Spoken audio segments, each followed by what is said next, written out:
I'd like to call this meeting to order.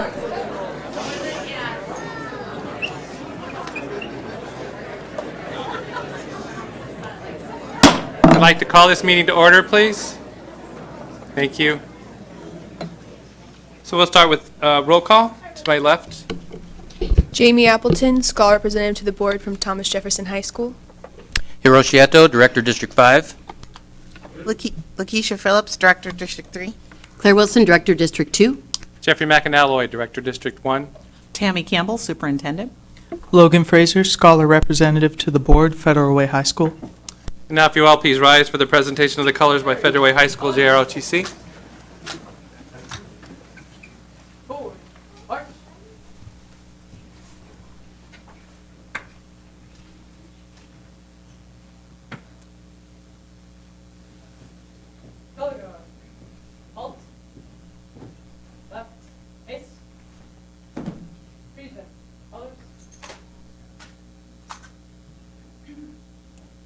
I pledge allegiance to the flag of the United States of America and to the republic for which it stands, one nation, under God, indivisible, with liberty and justice for all.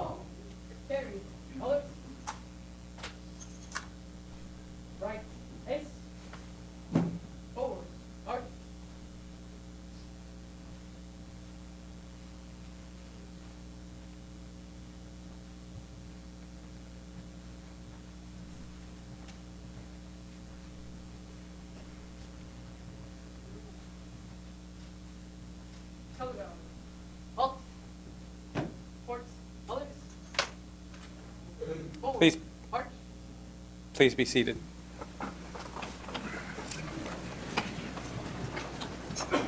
So this time I entertain a motion for the approval of the agenda. I move that the Board of Education approve the meeting agenda of February 26, 2019 as submitted. Hear a motion, do I hear a second? Second. Second. Sorry. Any discussion? Hearing none, all in favor say aye. Aye. Opposed? Motion carries. I entertain a motion for the approval of the required approvals agenda. I move that the Board of Education approve the required approvals agenda of February 26, 2019 as submitted. I have a motion, do I hear a second? I second. Any discussion? Hearing none, all in favor say aye. Aye. Opposed? Motion carries. All right, to just make all of you aware, we do have a policy within our governance policy that we, as each board member, one time a year will evaluate the board meeting. And so as I'm District 1, this is our first time this year, so I'll be evaluating the board meeting and giving feedback to the other directors this evening at the end of the meeting. So just so you're aware that that is part of what's going on. All right, next item on the agenda is good news announcements. I think that's why most of you are here. What, you? Oh.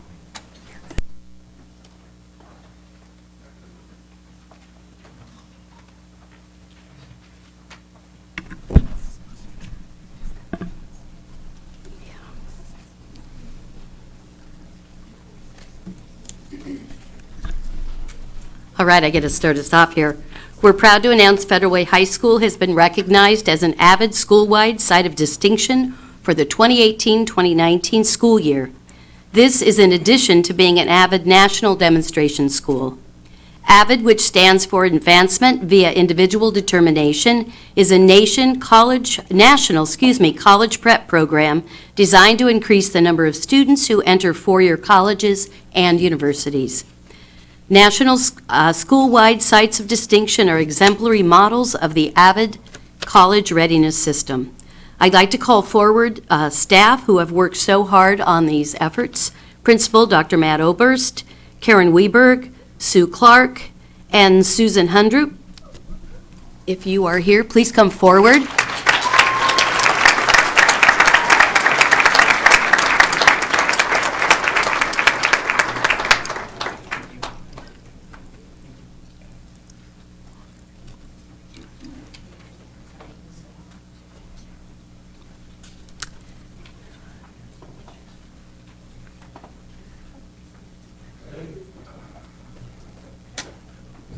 We're proud of you, Federal Way High School, for your work to help scholars persist to graduation in direct support of Goal 5 of the district's strategic plan.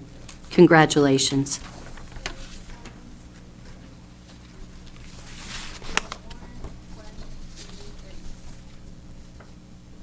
Way to go.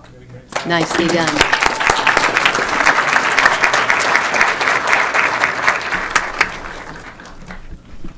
All right, next up, congratulations to the Thomas Jefferson High School boys swim team, who won the All-City Boys Swim Meet with a total of 134 points. This meet was against the 3 other comprehensive high schools in Federal Way Public Schools. Would the Thomas Jefferson High School boys swim team please come forward to be recognized? Head coach, Tori Head, assistant coaches, and other administrators, please come forward as well. Participation in extracurricular activities is in direct support of our strategic plan, Goal 3, active learners, engaged, empowered thinkers. Way to go, Scholar athletes. We're proud of you.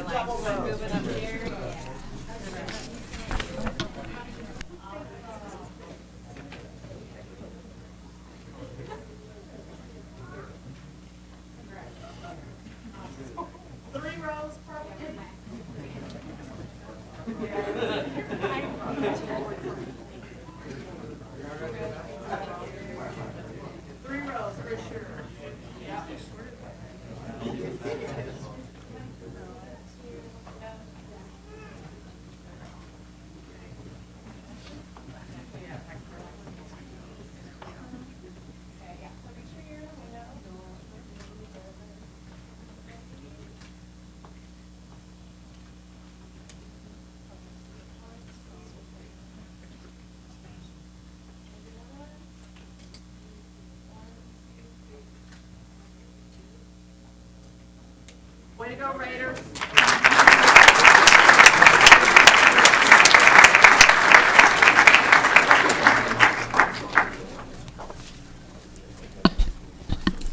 We would like to recognize and thank the Kiwanis Club of Federal Way for its continued partnership over the years. We would like the president of the Kiwanis Club of Federal Way, Steve Smith, and other Kiwanis members who are here tonight, please come forward to be recognized. They will now present a check of $15,336 to the district that goes to support activities of the school. We appreciate your steadfast service within our community and all you do to support our scholars. Please remain at the front as we continue the good news announcement. Do I just keep going? Do I just keep going?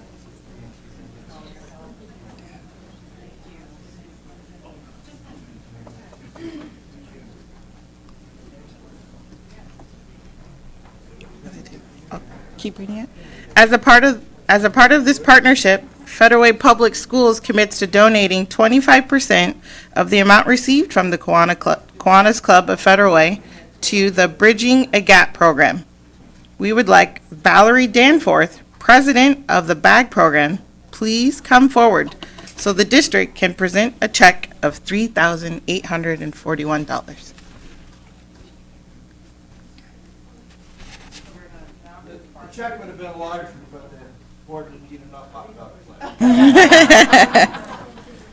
The BAG program was established in 2014 to provide food for students in Federal Way Public Schools who might not otherwise have a reliable source of nutrition over the weekends and school breaks. Yes. And the board members come on up from the back. BAG program board members, if you're here, come on up front. Sit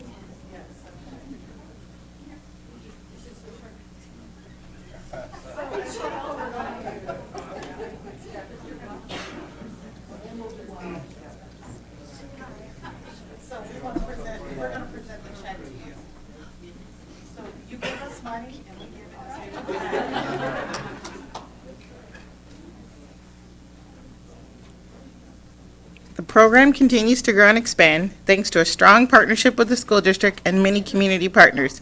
Schools can't do it alone, and we appreciate your support of Strategic Plan Goal 2, Whole Child, Thriving, Confident, Responsible Individuals. There's a surprise. Oh. Okay, what's the surprise? Bob Dockstader, he's the chairman of the foundation, the Kiwanis Foundation of Federal Way, and it's a little surprise.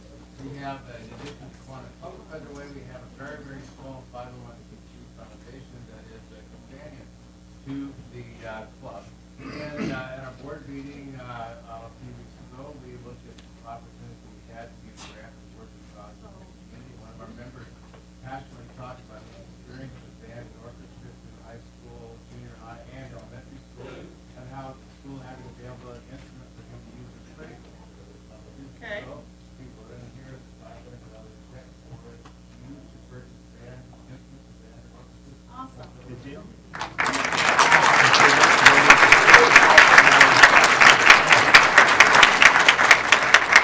And I want to give a teaser because next fall, we're going to have a big music extravaganza, and all the funds that come from that will go towards this cause as well, for all the music programs and for instruments. So this is seed money to help us with that. Thank you. Awesome.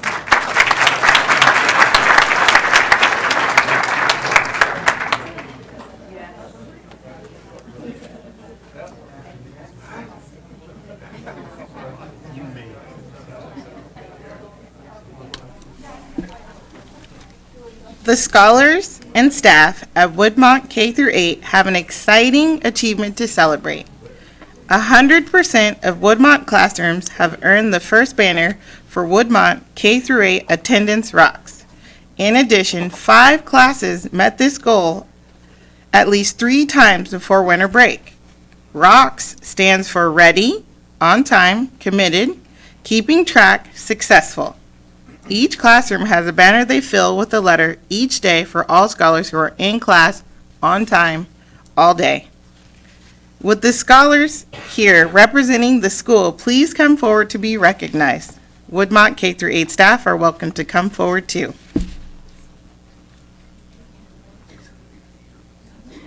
Where's all the Woodmont?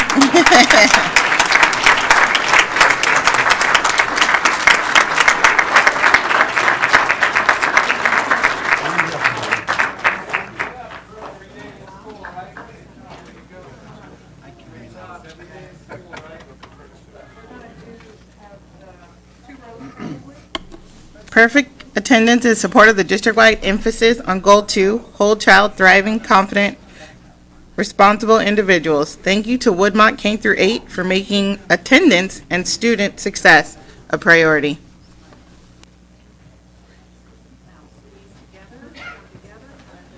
Make your shoulders touch. Okay, all right.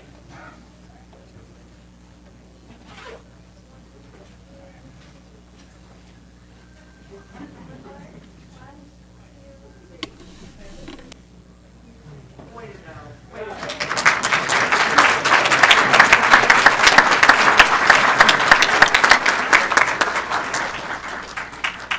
Tonight, we're honoring 11 Federal Way teachers who earned National Board for Professional Teaching Standards certification in 2018. National Board certification is an advanced certification program. These teachers have successfully demonstrated exemplary teaching knowledge, skills, and practices.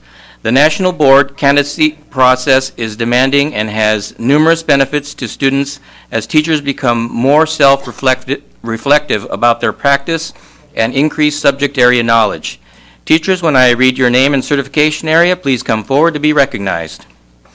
Eileen Paniker, Exceptional Needs Specialist, Early Childhood through Young Adulthood.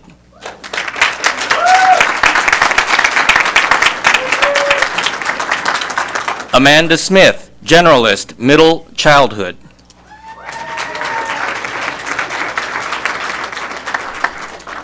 Coley Vitenhans, Career and Technical Education, Early Adolescence through Young Adulthood.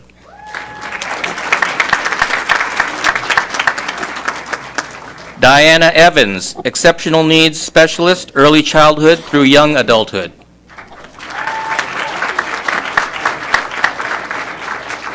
Jana Kelly, Mathematics, Early Adolescence.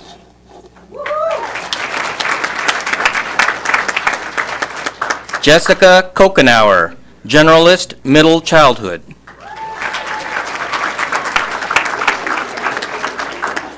Jessica Lee, Mathematics, Adolescence, and Young Adulthood. Joan Bunting, Generalist, Middle Childhood.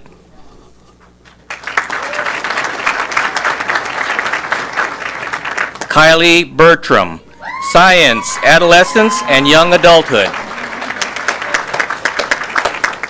Two of the teachers who earned National Board for Professional Teaching certification couldn't be here tonight. However, we would like to acknowledge their achievement. Stephen Austin, English Language Arts, Adolescence, and Young Adulthood. And Brent Brackey, Mathematics, Early Adolescence. Congratulations to all our National Board certified teachers and your dedication to our scholars' bright futures. Thank you.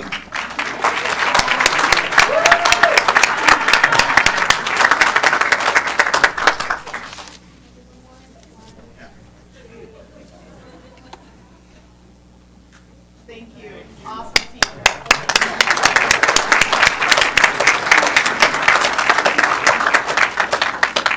Star Lake Elementary School recently celebrated an exciting achievement. In November, 132 scholars were in class on time every day, ready to learn. Would the scholars here representing the school please come forward to be recognized? Star Lake staff are welcome to come forward as well. Perfect attendance is in support of the district-wide emphasis on Goal 2, Whole Child, Thriving, Confident, Responsible Individuals. Thank you to Star Lake for making attendance and student success a priority. Keep up the great work.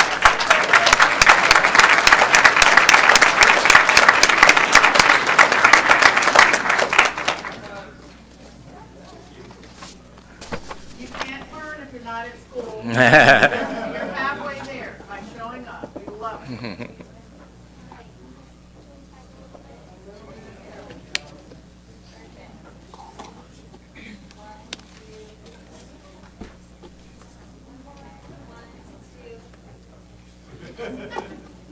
Thank you.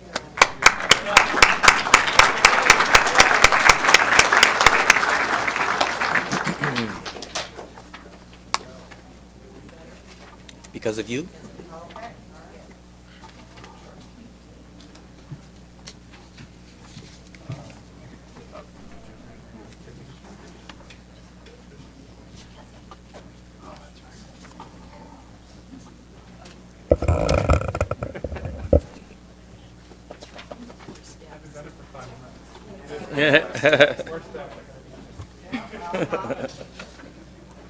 The scholars on the advisory to the superintendent created the Because of You award process, which allows scholars in grades 3 through 12 to nominate any educator in the Federal Way School District to be recognized by the superintendent in partnership with the school board. This allows educators who go above and beyond in supporting their scholars and who positively impact their community to receive the recognition they deserve.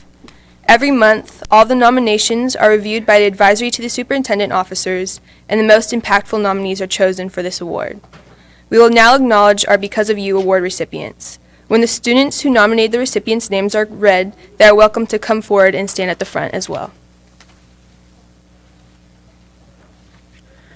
We would like to call Caitlin Boleen, principal at Totem Middle School, forward to be recognized.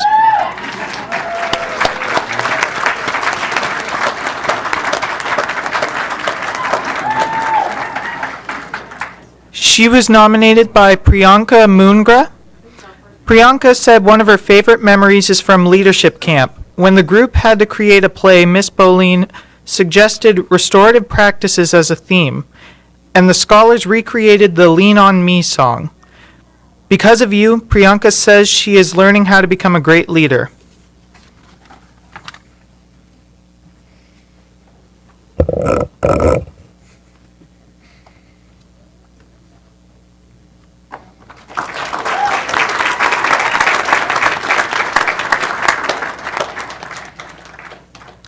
We would like to call Jeff Chang, band director at Decatur High School, forward to be recognized.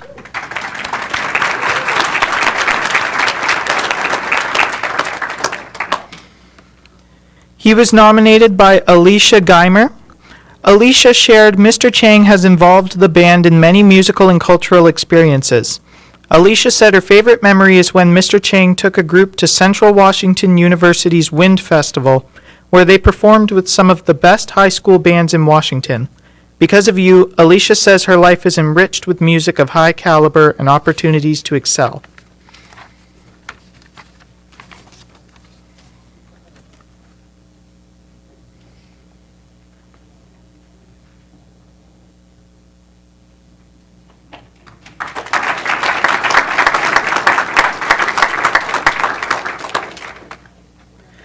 We would like to call Chelsea Viconti, teacher at Federal Way High School, forward to be recognized. She was nominated by Sadak Jailani, Jalen Williams, and Carson Routledge. Sadak shared Miss Viconti helped him learn to like reading. Jalen shared Miss Viconti helps him want to improve in school, and Carson shared Miss Viconti never gave up on him, which helped him to succeed in all of his classes. Because of you, these scholars say they are excited about learning at school.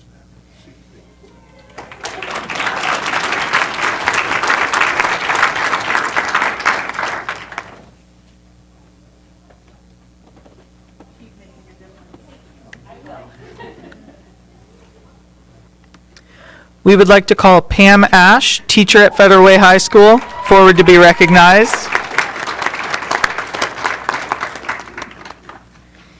She was nominated by Vincent Dunn, Liam Kalpetzer, and Alexia Hutchinson.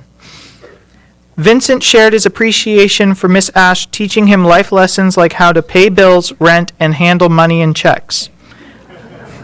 Liam shared Miss Ash creates a great learning environment, and as a result, his grades have improved. Alexia shared Miss Ash is welcoming as well as serious, and she feels respected. Because of you, these scholars say they are thriving at school.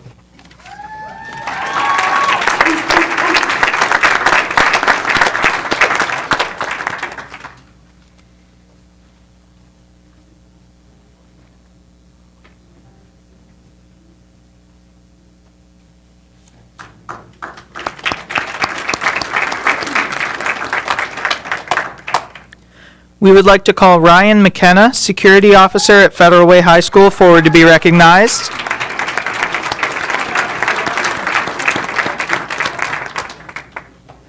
He was nominated by Kayla Rose Baker. Kayla shared when she first arrived at Federal Way High School, she didn't know anyone. Mr. McKenna helped Kayla to feel welcomed, and now she is glad she gets to talk to him every day about anything. Because of you, Kayla says she feels safe and cared about at school.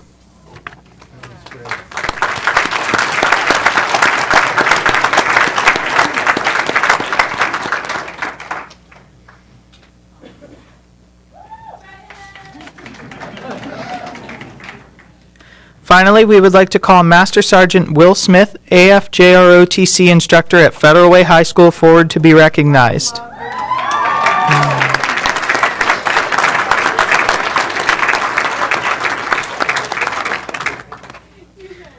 He was nominated by Caitlin Skinner.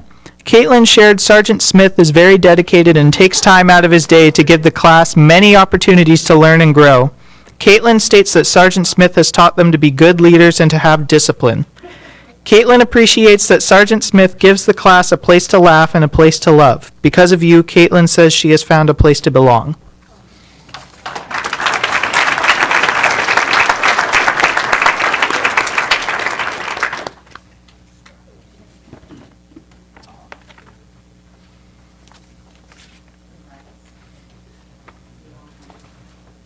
So before teachers all sit, I wanted to tell you, see their reaction. This is an award that we've been doing a little over a year. It's where students nominate their teachers. And a lot of times they don't even know. And ultimately, by their reaction, you can see why so many educators get into this business. It's all about the impact they have in the young lives, the lives of our young people. So thank you. Thank you, scholars. Thank you.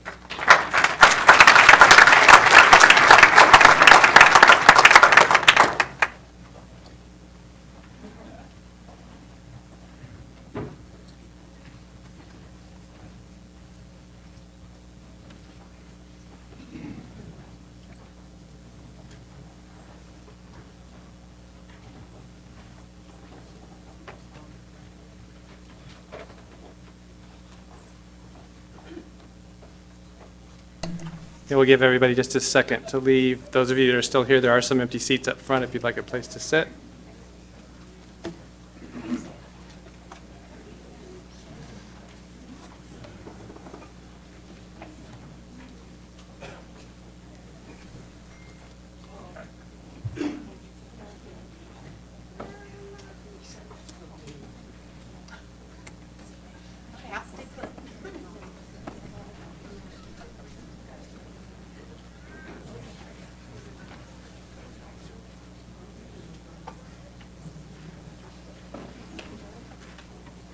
All right, next item on the agenda is the legislative representative update. And so we've hit the first big hurdle out of the legislature for 2019. Any bills that did not make it through committee as of last Friday do not move forward. So we start our 7th week, and that's the first piece of all the bills that come forward. That's the first step. We're still watching very closely for funding-based bills to make sure, as we look at Federal Way being underfunded in many ways. When we look at it, we talk about the $30 to $40 million difference in that shortage that we have against many of our peers in King County. So those are the ones that we're most vestedly interested in. The SEP bill is one of the 5 that are on our top, and it is moving forward. So that was good news. And then I'm going to defer to Dr. Campbell as well, because she's actually met with Representative Reeds in the last week and has some additional information. So if you're interested in our legislative priorities, we have 4 items that we have really talked about and worked with our local legislative representatives on. The first is on ensuring that we don't raise taxes and that we seek more levy equalization dollars. That was one. The second one is regionalization. Our district gets about $10 million less than other districts in the region. The third one is SEB, which is the State Employees Benefits Board. It has to do with how the state is going to be billing us for insurance, yet not giving us the full revenue to cover the cost of that insurance. And the fourth item on our legislative agenda was around safety and security. And we wanted to, we get funds to pay for about 3 SROs. We have SROs and safety and security officers to the tune of about 20 FTE. So we're not getting fully funded for that. Those are our 4 legislative priorities, and that's what we have really talked about as what we would be following in the legislative agenda. Great, thank you. All right, next item on the agenda is public comment. And as I'm previewing the public comments, I see some of you are here to share comments related to Senate Bill 5395 that is currently being deliberated in the state legislature. It is not passed into law. It is important to note that separate possible state legislation from the Federal Way School District policy and procedures. School board members have no role in making a decision. This role is at your state representative level, so your comments and feedback should really go to your state representatives, not to the school board, because there's no ruling for us. We're not voting on anything tonight, and it has not been a bill made into law at this time. So I just want to share that. Our policies do state that if it's not board business that we could negate you commenting. I'm not going to do that this evening, but I'm going to ask you that you keep them short and succinct because most of the comments are concerning this bill. Again, we are making no rulings. It's not even been passed into law at this point, so any concerns that you have around Senate Bill 5395 really needs to be shared at the legislative level, not at the school board level, because there's nothing that we're going to do with it at this point. So I will start with comments. Randall Rathburn, and this is around Senate Bill 5395, so I would ask that you keep it short and succinct. And again, we're making no decisions, and any feedback you have around CSE really should go to the state legislature.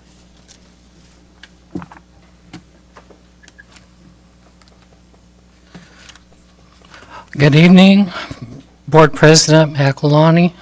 I apologize if and members of the board, Superintendent Dr. Campbell, and audience. I'm concerned about the well-being of our children today because I'm watching trends.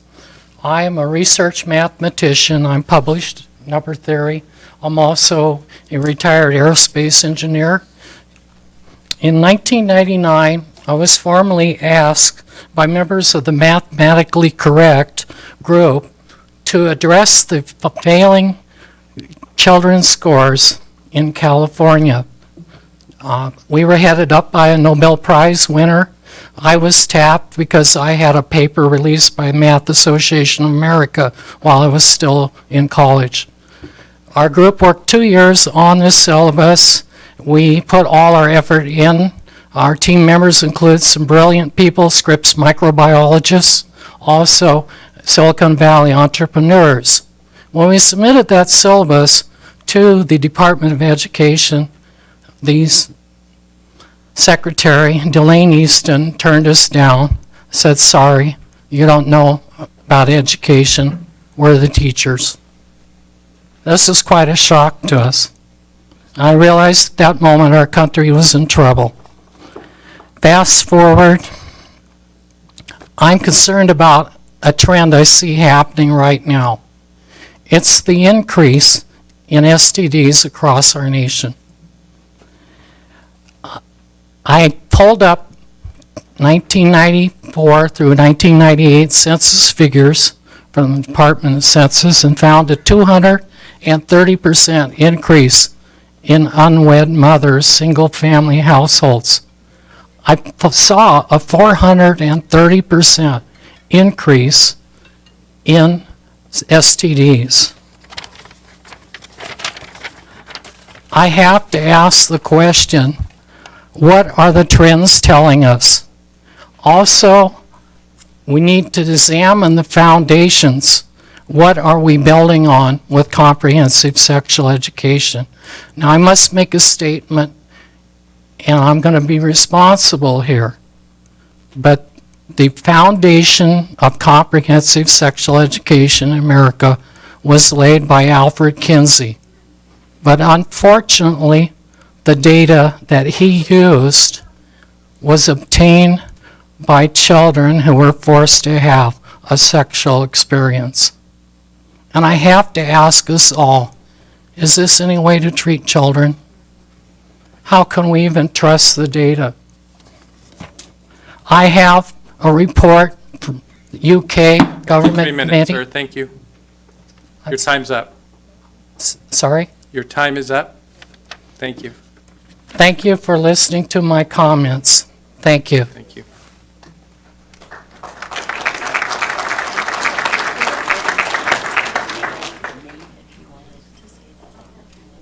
Okay. Sure. So the other thing is, Senator Wilson is here. If you've gotten written comments that you want to give about this, it would probably be most appropriate just to give those written comments to her and not be speaking to it, because again, the board doesn't have any action on this. There's not anything we can do, and our policy surely says that I shouldn't hear it.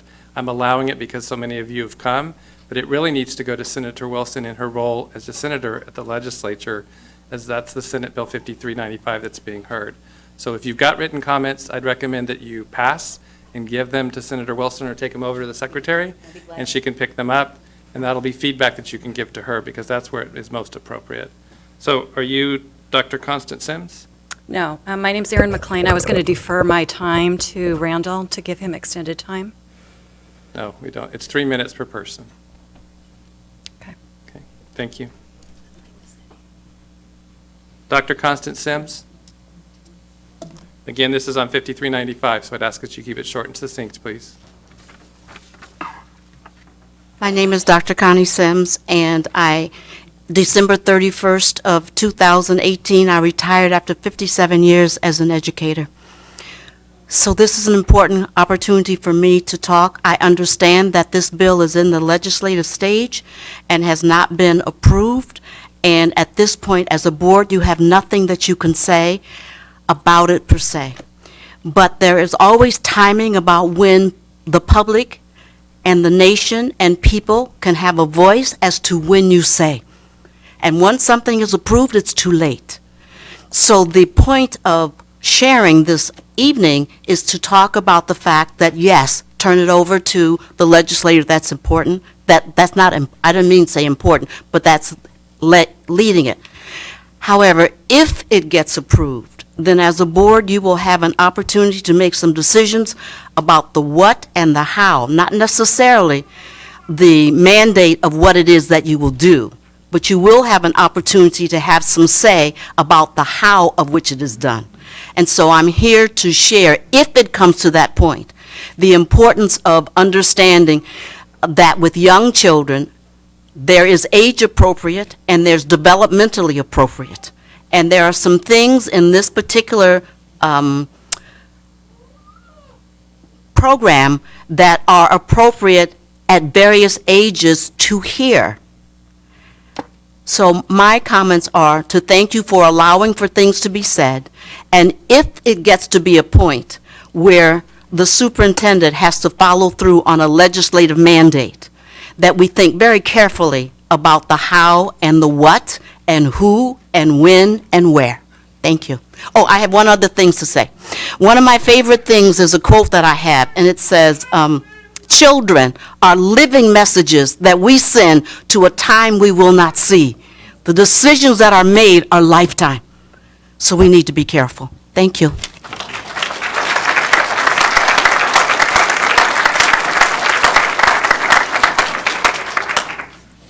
Doug Dibley, also Senate Bill 5395.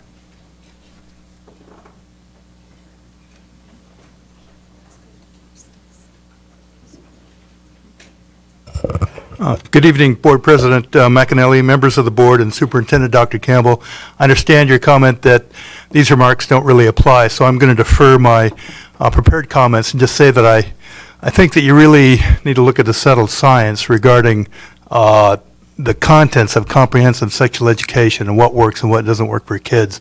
And as the good doctor talked about, what's appropriate at what ages. And I understand that Senator Wilson is here, and I would hope that she would hear this too and really consider carefully going forward with this bill. But I'm going to defer my comments, and thank you for your time. Thank you.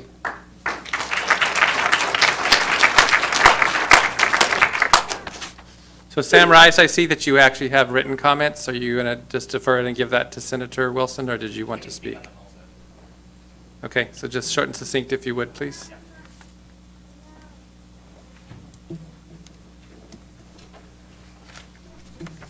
Good evening, Board President McAnally, members of the board, and Superintendent Dr. Campbell.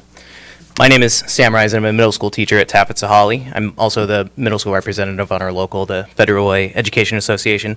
I'm also a member of Wayside United Church of Christ right here in Federal Way. And I hear all this talk, both locally and the state level, surrounding comprehensive sex education in our schools. These comprehensive curriculums encourage healthy relationships. They teach our students how to identify and respond to situations, especially surrounding sexual violence. They emphasize consent, and most importantly, they're inclusive to all of our students. Unfortunately, there's major opposition pushes to these comprehensive curriculums, led in no small part from dangerous anti-LGBT hate groups such as the Family Policy Institute of Washington. These groups believe in things like teaching safe sex practices, and that the diversity, they believe things like teaching safe sex practices and the diversity of genders and sexual orientations violate religious Christian beliefs. Let me assure you, these topics are only violations of personal beliefs and definitely not violations within Christianity as a whole. My church, Wayside, along with other UCC churches and churches in the UUA, teach Our Whole Lives, or OWL. OWL helps participants make informed and responsible decisions about their relationships, health and behavior, and context of their faith. It provides not only facts about anatomy and human development, but helps participants clearly identify their values, build interpersonal relationship skills, understand social, emotional, and spiritual aspects of sexuality. The information is accurate, developmentally appropriate, and accepting of diversity. It is vital that all of our students in Washington receive sexuality education that is supported by evidence and science, but most importantly, inclusive to all of our students. I applaud the district's support of comprehensive sexuality education and assure you it's approved by its educators as well. And regardless of the outcome of the state legislation decision, I would encourage the district to adopt similar policies within Federal Way. Thank you.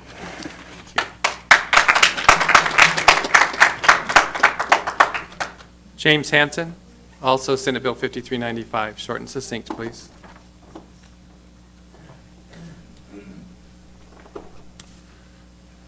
Good evening, Board President McAnally, members of the board, and Superintendent Dr. Campbell. I'm troubled because I have done a lot of reading about in communist China, when the communist regime took over the country, they began public executions. 3 and 4, 5-year-old children were brought to those. When they first experienced it, they screamed, vomited, fell on the ground, were so traumatized they couldn't hardly breathe. After a few weeks, they would clap and cheer as they watched people beheaded, tortured, because they were brought along that pathway as young children. Young children are very easily persuaded, and especially in a group peer pressure situation where they are being pressurized by those around them to go with what the adult figure in the classroom is leading that discussion. School boards and legislators did not birth my children. They didn't clean up the vomit or change the diapers. And so I think as parents, we have a great responsibility to lead and train our children. I think most of you believe in a well-rounded education, and I think for all of us, before we determine that 4 and 5 and 12-year-olds will be, well, I should say 12 and on up, taught about anal sex, oral sex, how to use a condom, and please don't look shocked that this is a public meeting and I'm saying that. That's what my grandchildren and yours will be taught in the classroom without any input from you of how it's discussed and in what way it's presented.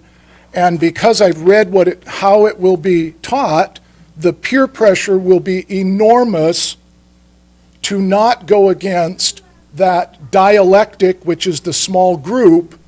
And so the child that wants to stand out and be different will come under enormous pressure.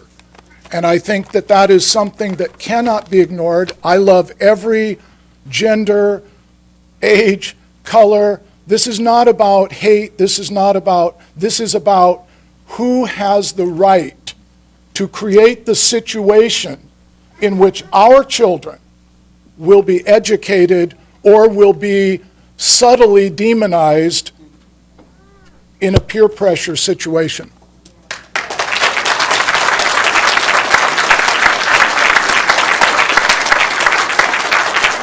So again, I'm going to remind all of you that this is not ours, this is legislation. I'm going to ask you to keep it short and succinct. We really don't need to take the 3 minutes. These are things that should be shared with the legislator. It's not anything that we can do at this point. I'm sorry. So, no, please, that's out of line. Thank you.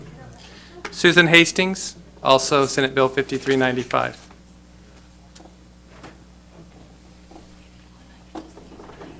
Good evening, Board President and Superintendent and community.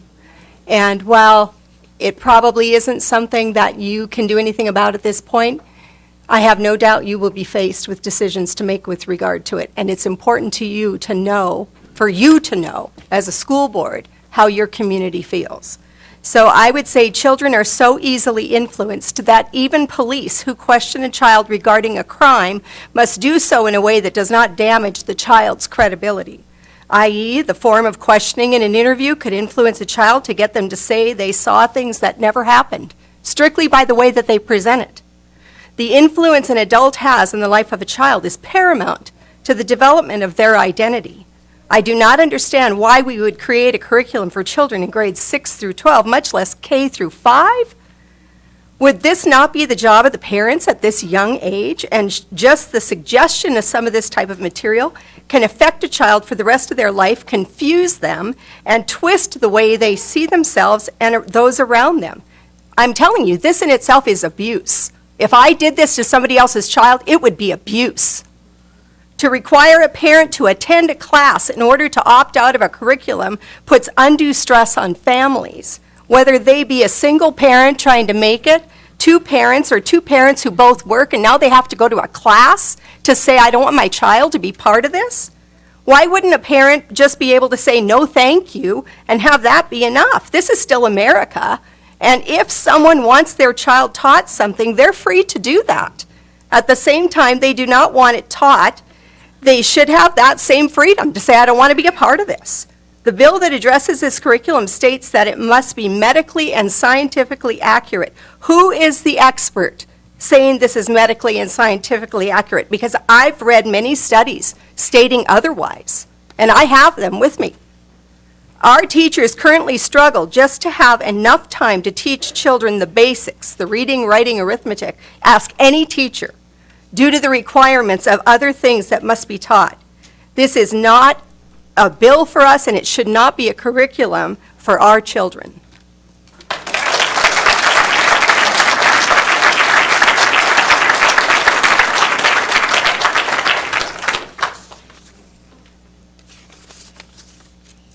Mary Locke, also Senate Bill 5395.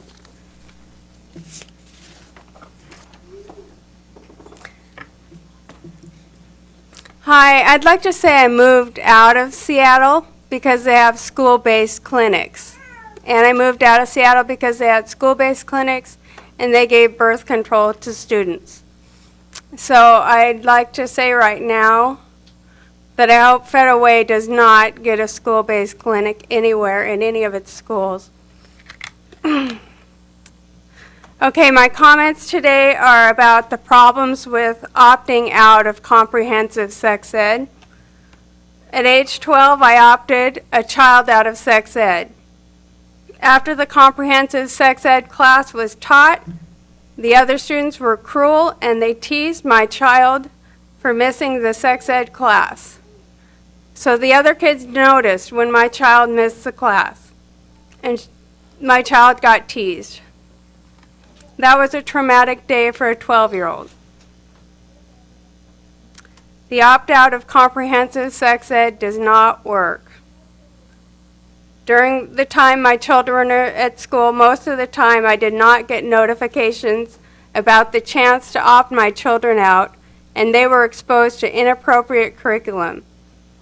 The topics of comprehensive sex ed include many offensive sex acts that alienate many families, and this will push a lot of people to homeschooling. It'll push a lot of people to private school.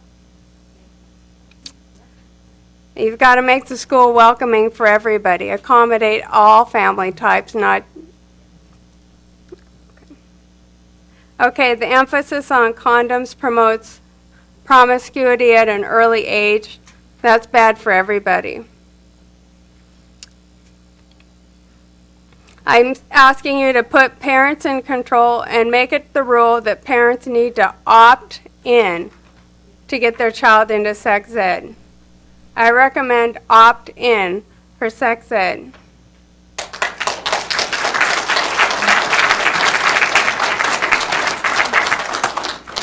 Wendy Guerra, also Senate Bill 5395.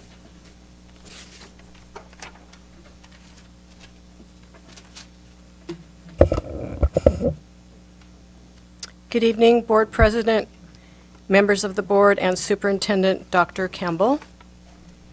I'm a retired school teacher and school administrator, and I hope you're listening to the people that are speaking to you, because there will come a time when you do have to make this decision, even though it's not this evening. In the United States, the average onset of menstruation in girls is at age 12.5 years old. Yet, the 456 Flash program is being taught to children as young as 9 and 10 years old. These are innocent children, not prepared emotionally or physically for this type of indoctrination. Here are some examples of the curriculum. Third grade, which includes 8 and 9-year-olds, are told that they can decide for themselves which gender they want to be. Fourth graders, 9 and 10 years old, are taught about condoms, and their use is taught and displayed. Also, 9-year-olds are given questions such as, what is the best way to perform a sexual act? Or, how do you perform a sexual act? These things are discussed with 9 and 10-year-olds. This is a direct assault on the innocence of our children. Board members, please consider not having this curriculum for our children. It is way beyond, way too mature for 9 and 10-year-olds. Thank you.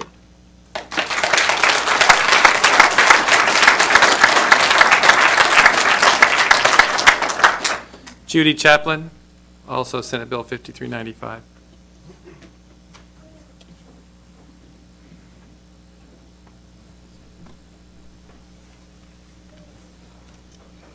Good evening, Board. Dr. Kimball, Senator.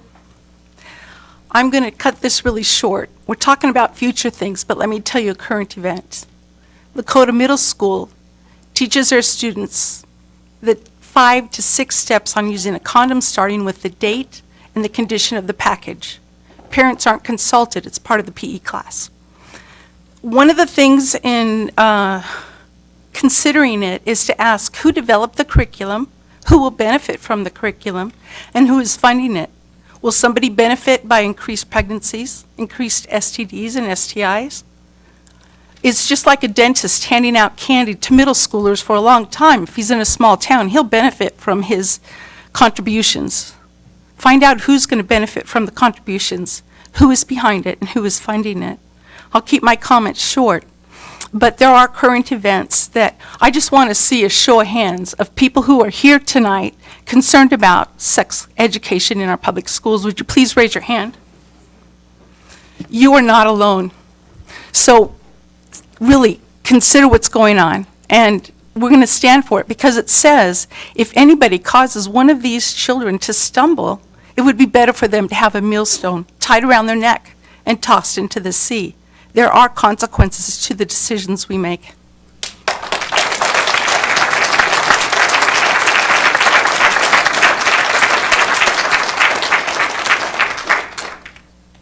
Jorge Ramos, also Senate Bill 5395.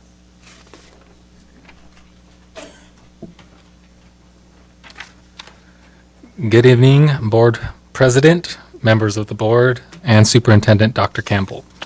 My name is Jorge Ramos, and I am the staff attorney for the Pacific Justice Institute here in Seattle, Washington. The Pacific Justice Institute routinely represents parents and students relative to their civil rights in the public school systems. I am here for all the parents in the room to know that we are here to serve you, and I'm also here to empower parents to share their concerns with their legislators. We also share the same concerns as the president of the American College of Pediatricians, Michelle Cretella, who is deeply alarmed with the comprehensive sex education because it undermines the parent and child relationship, which violates parental rights. We want you guys to know that the Supreme Court of the United States has traditionally and constantly upheld the principle that parents have the fundamental right to oversee the education and rearing of their children.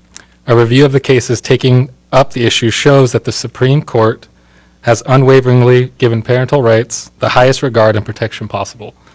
In Meyer v. Nebraska, the court chastised the legislature for attempting to materially interfere with the power of parents to control the education of their own.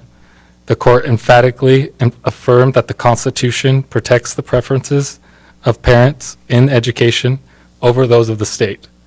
In Pierce v. Society of Sisters, the Supreme Court found that the child is not the mere creature of the state. Those who nurture him, their parents, and direct their destiny have the right and the high duty to recognize and prepare them for additional obligations.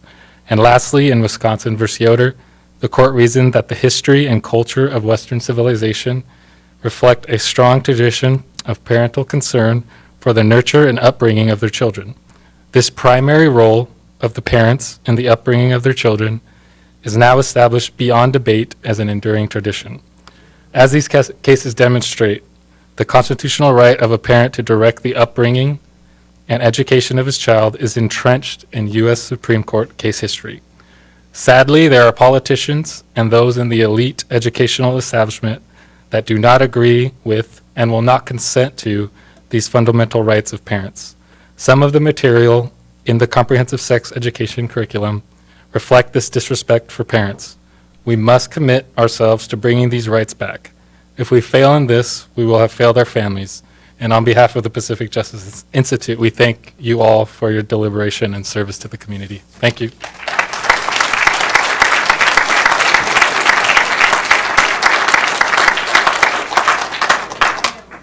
Amy B. Hopi, I think. I can't read your writing.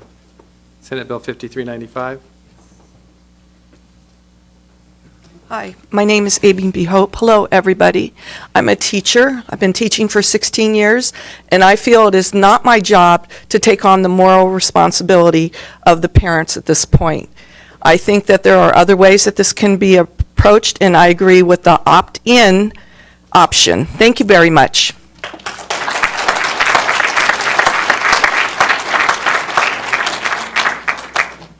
Marie Newsham.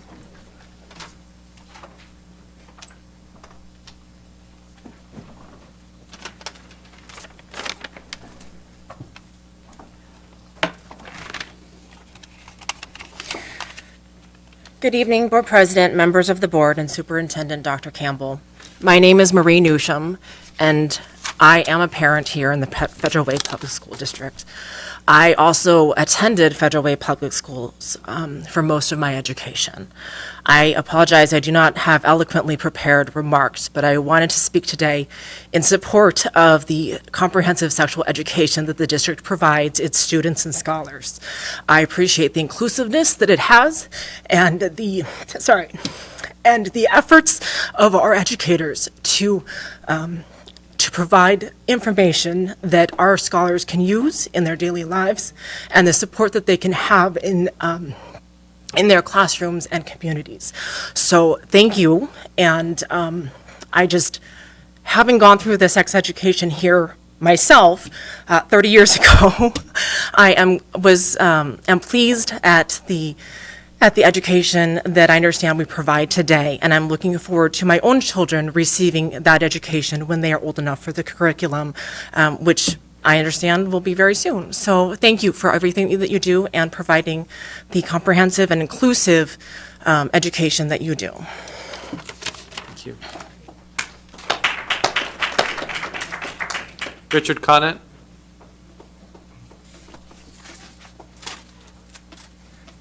Good evening. I'll try to cut it short, too. I want to talk about the FLASH program, specifically the content for middle schoolers, which certainly at an extremely impressionable age has been alluded to, and specifically in the areas of the gender identity. And, you know, at the outset, certainly honor the inclusiveness, the idea of not, you know, creating bias against any particular group. As has been stated, this is not about hatred toward any particular group. But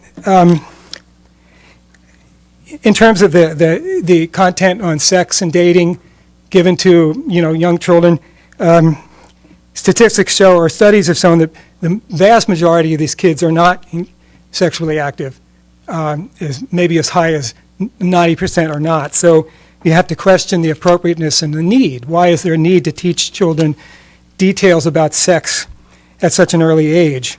And then we have to look, where is the evidence? Is there evidence that this program will long-term lead to positive behaviors? And I think the answer is we don't know. Now, in medical research, when you're looking at a therapy, in testing it, you do what's called a prospective study or a clinical trial. You look forward to see what the impact will be of that therapy at the end before you implement it, before doctors can prescribe it. So are we, with FLASH, implementing a program that has not been tested, and we don't know what the outcome will be in molding our impressionable children? If that's the case, then it's an experiment. It is a social experiment in social engineering with your children being used as guinea pigs. And is that right? I would say no, it's wrong.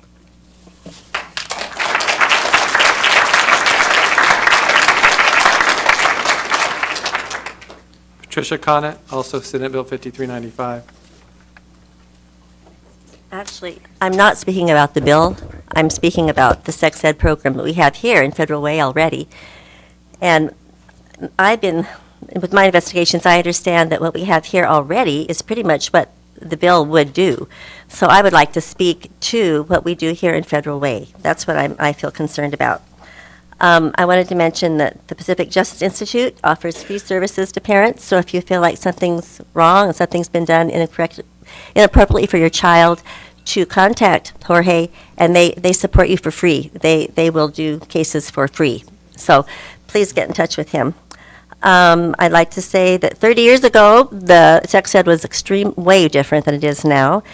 In our Federal Way Public Schools, we already have Flash going.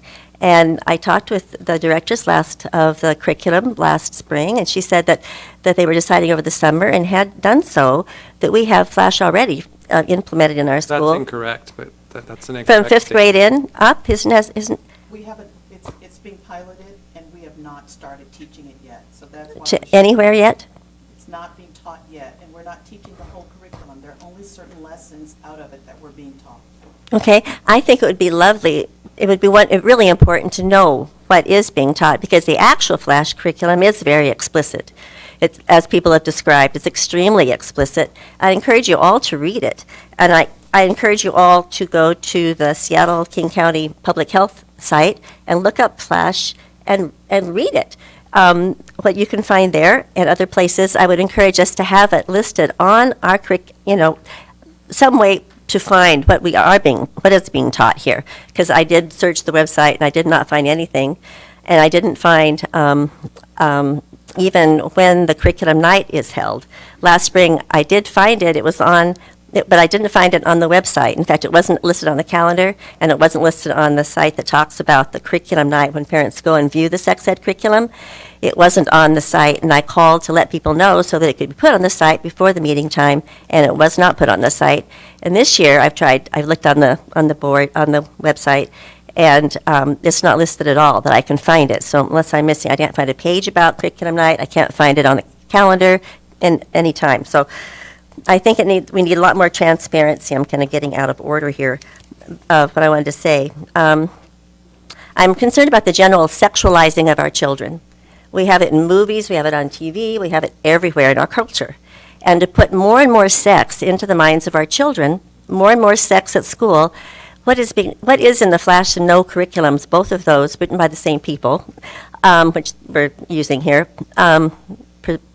is extremely explicit, and it goes all kinds of details about sex, as what people have talked about here, plus way more. They've just touched barely. And it's not something you want to say in front of children, so I don't. Your time's up, thank you. That was 3 minutes? Yes.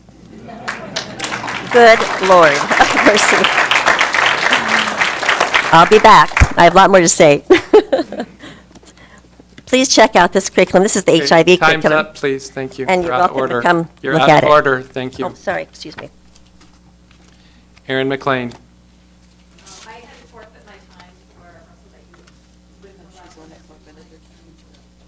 Well, I didn't take it, so you have 3 minutes if you'd like it. I told you. No, this isn't like city council. You don't defer it to someone else. He had his 3 minutes. You can take your 3 minutes or not. It's your choice. Okay, thank you. Teresa Angeles.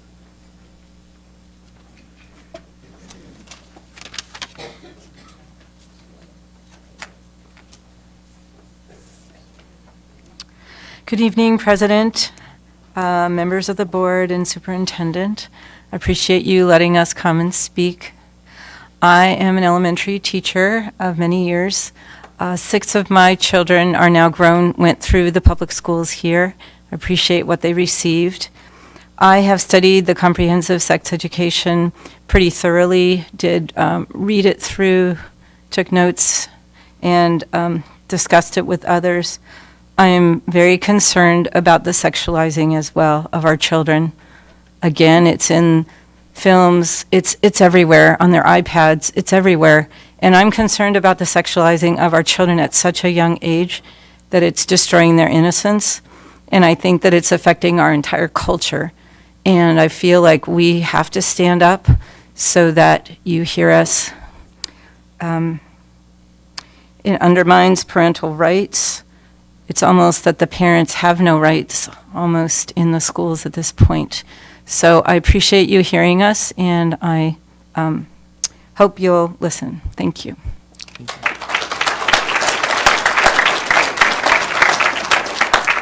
So I'm going to defer to Dr. Campbell and go ahead directly into superintendent's comments, and we'll come back to school reports. I just want to provide a couple of bits and pieces of information. Folks who are saying we have taught the Flash curriculum, you're looking at Flash curriculum online somewhere. It has not been taught yet. In May, we will have some teachers who will be piloting it, and we're not teaching the entire curriculum. It's important to know, though, we go to OSPI. They recommend approved curriculum. We do not go outside of that process, so OSPI vets it. And then we work with our own local team to decide what portions of it that we're going to teach and how that's going to be done developmentally. I will say this, and as you heard the speaker earlier, sex education has been taught in schools for decades. We have policy that says that we will do it, and we'll continue to do it in a way that makes the most sense for the age appropriateness of our scholars and what we're learning. We also have our young people take surveys that tell us about misinformation they have and the types of things that they're grappling with that also tell us that our students are struggling. And so we believe that it is important that we provide this information, and all parents can opt out, and we make sure we have 2 viewings a year. I think that some of what you were describing that we're teaching in the district is not true. I don't want to go tit for tat for that, but I also, as a parent, share your concerns about exposure to our scholars of things that are not going to be helpful, and that's something we constantly grapple with, and we'll continue to think about that, and we'll take your comments seriously. Thank you.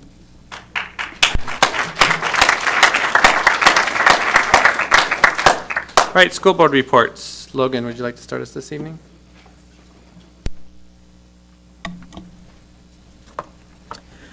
The theme consistent throughout scholar reports from areas 2 and 3 has been new beginnings. Many scholars have remarked the new semester. However, as I'm sure you all know, some nasty over-the-top weather has stolen the thunder over the first few weeks. I can say this for certain. I've never experienced a new semester quite like this. Recently, 8th graders were introduced to their closest high school to get a feel for what their next few years might look like, while current high schoolers will look at new job opportunities. As for those athletes, the new sports season is underway as well. The only thing that seems to be routine is the absenteeism of seniors in high proportion, deemed as a case of senioritis. Let's hope it's not contagious. Thank you, Logan. All right, Jamie? Good evening. As we dive into second semester, scholars have had the opportunity to reflect on the past semester and engage in activities for a strong start to the new semester. To begin, scholars are reflecting on the past semester and are seeking to improve. For example, Kylo had discussion circles in each class, during which scholars talked about what they learned from the previous semester and set goals for themselves. Additionally, scholars from both Thomas Jefferson and Todd Beamer remarked that during second semester, more emphasis needs to be placed on their support programs, such as Raider Advantage and Titan Quest, to aid scholars in keeping their grades up throughout the year and supporting them during finals. I have also heard from scholars that a majority of their finals were back-to-back, which was overwhelming. Going forward, they suggested spacing them out a bit more so scholars would have a moment to breathe and regroup. Then, scholars across the district are excited for a new start, and schools are hosting events to start the semester off strong. For instance, schools are celebrating Black History Month and are holding assemblies or giving a daily fact over the announcements. Not to mention, scholars are also engaging in acts of service, such as the Pennies for Patients drive at FWAPA and a box top collecting at Kylo. Also, scholars with no detentions, 0 missing assignments, and 90% attendance are being rewarded as Cougar All-Stars at Kylo. Seeing that attendance and tardiness are prevalent issues within our schools, programs such as the Cougar All-Stars encourage scholars to engage in and attend school. Finally, many scholars are gearing up for their spring sports and are looking forward to the hopefully warmer weather that comes with them. Overall, scholars are displaying a growth mindset and are looking to improve their schools and communities this semester. Great, thank you both. All right, Dr. Campbell? Superintendent comments? I just want to thank Chief Finance Officer Sally McLean and her team. We just had a recent audit, and we had no findings, and it was probably one of our strongest audits ever. And it just gives us confidence in our financial standing, and I just want to give you a big round of applause. Nicely done.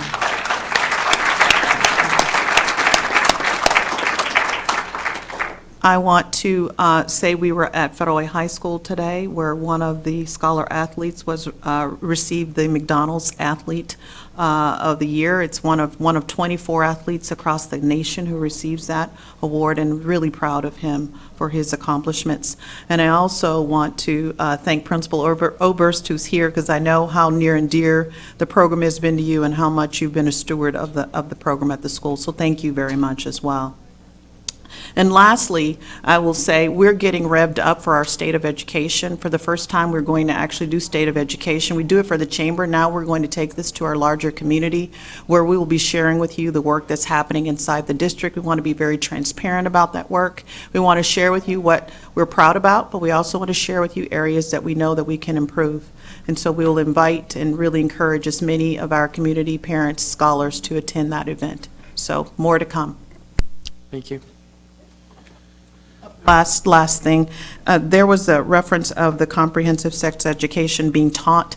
Just as a reminder, that's the Senate bill right now. That is not what we describe the work as that we're doing in our school district right now. So I just want to make the distinction between what's a Senate bill and what is actually happening in our school district.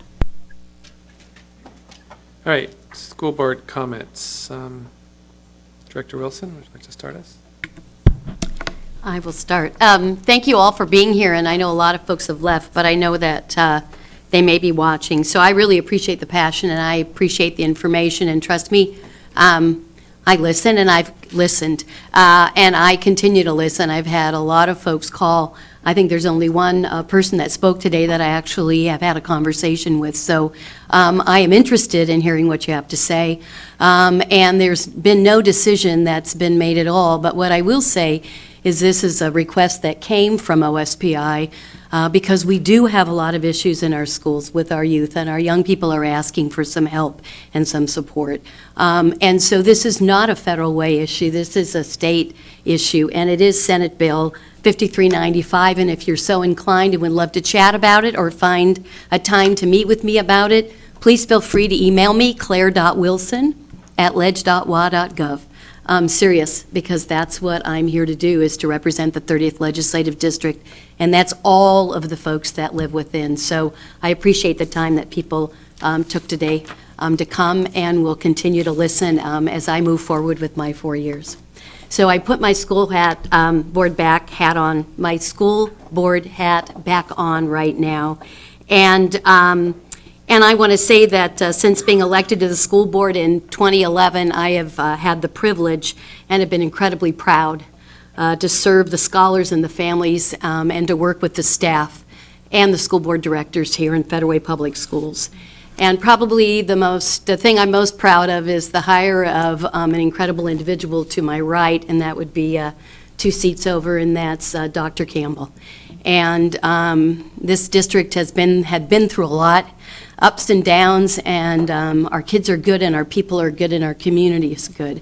And we needed to do some work to make sure that all kids in our community were being reached and were provided the same access, the same opportunity, and the same education. The district has built an incredibly strong strategic plan that supports the ends that we as a board have developed. And I believe if you walk in our community and talk to people in our community, they can share what those pillars are and what that strategic plan is and the role that they play in that. We have strong community support, as evidenced by passages of our levies and passages of our bonds, and we have made strides, really well, good strides in closing opportunity gaps and achievement gaps that have existed in our community and across the U.S. for many, many years. We've focused on policy level work, which is the job of the board, and we've also supported the continuous quality improvement that's happened. We've created measures of progress, so as a board, we know that work is happening and we can see where we need to put more time, more energy, and more money. And we've also supported the alignment of district-wide approaches, and that was something that did not exist when I came onto this board in 2011, and it was very difficult to know progress, if progress was being made, and if so, where it was being made. I'm proud of all of those things.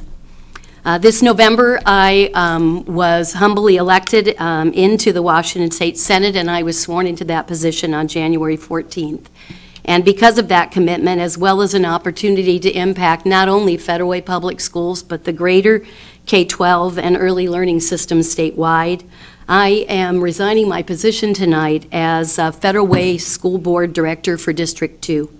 I have been honored to have had the opportunity to serve Federal Way Public Schools, the community here, the staff here, the families here. I will always have a laser focus on Federal Way in my role as a state board, as state senate member. I wish this district the best. You have the most amazing people here, and what amazing people need is partnerships and support. Our kids are the best thing, and families didn't leave their best kids at home. They bring us the best they have, and our job is to serve every single kid that crosses our door with whatever they need, however they need it, and that's what I've always stood for, and that's what I'll continue to stand for. So I just want to say how much I appreciate it, and the scholar representation is a huge piece. Scholar voice means so much, and as we talk about this bill tonight, what we didn't hear from was the hundreds and hundreds of young people that have voiced their concern and their hope that we listen and provide them the information that they're seeking. And I also would just like to say that I know that the relationships with FWEA and with the teachers will continue so that we continue to provide the best that we can. And as I step away from my role as board director, I'm not stepping away from Federal Way, nor from the young people that are here. And my job now is to make a change and to make a difference and to make sure that zip code and that income does not determine the quality of education that our young people get. So with that, I will just say thank you so very, very much. And I have appreciated and really have been honored by my 8 years on this board. So thank you so much. Thank you.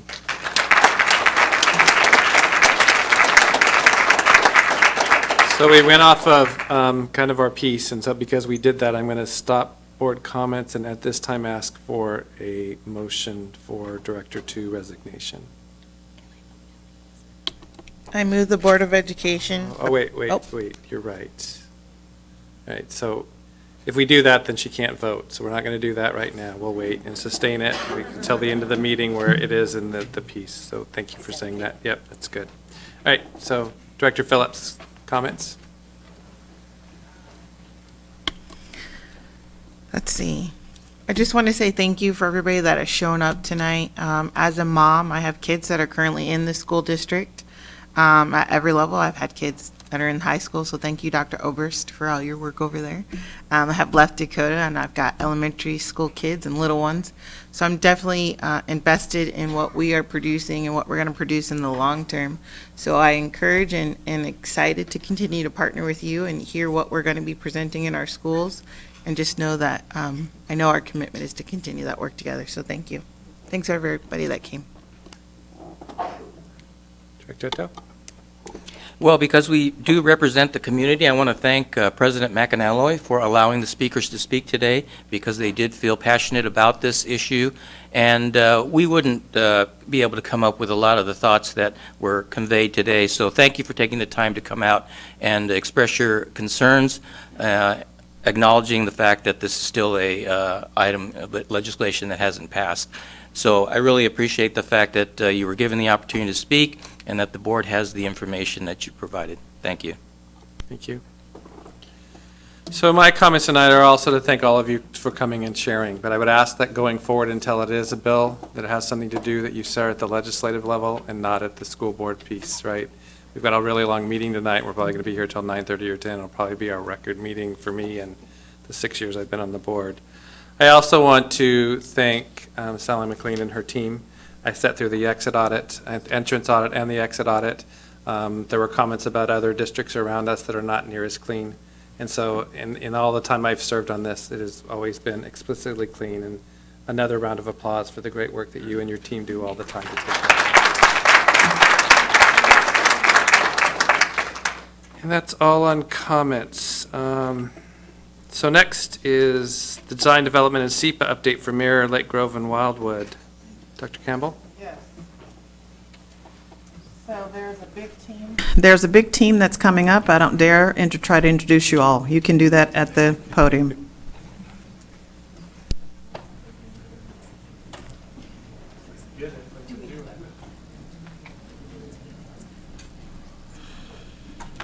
Good evening, President McAnally, members of the board, Superintendent Dr. Campbell. We just want to thank you tonight for giving us this time. We know it's a long board meeting, and we're going to move through this expeditiously before you lose the will to live. So we'll make this as painless as possible. Tonight, we're going to present a couple of things. We're at some key points in the district, or key points in the programs, and we're moving forward with our bond projects, the design development update for Mirror Lake, Lake Grove, and Wildwood, and that's also including the SEPA update. And so without delaying any longer, I'm going to go ahead and hand it off to Casey Moore, our Capital Programs Director. Thank you. Hi, thank you, Mike. Good evening, President McAnally, the board, and Dr. Campbell. So to begin with, and I'm not seeing the advance here. Does somebody have the control? Are we doing SEPA update? Is that correct? Is this? Okay, we're doing MLW? I was told it was SEPA. You've got to actually expand it. So it's not What is been missing opened control? up yet. It's on the desktop, I'm Oh, assuming. sorry. Go ahead, thank you.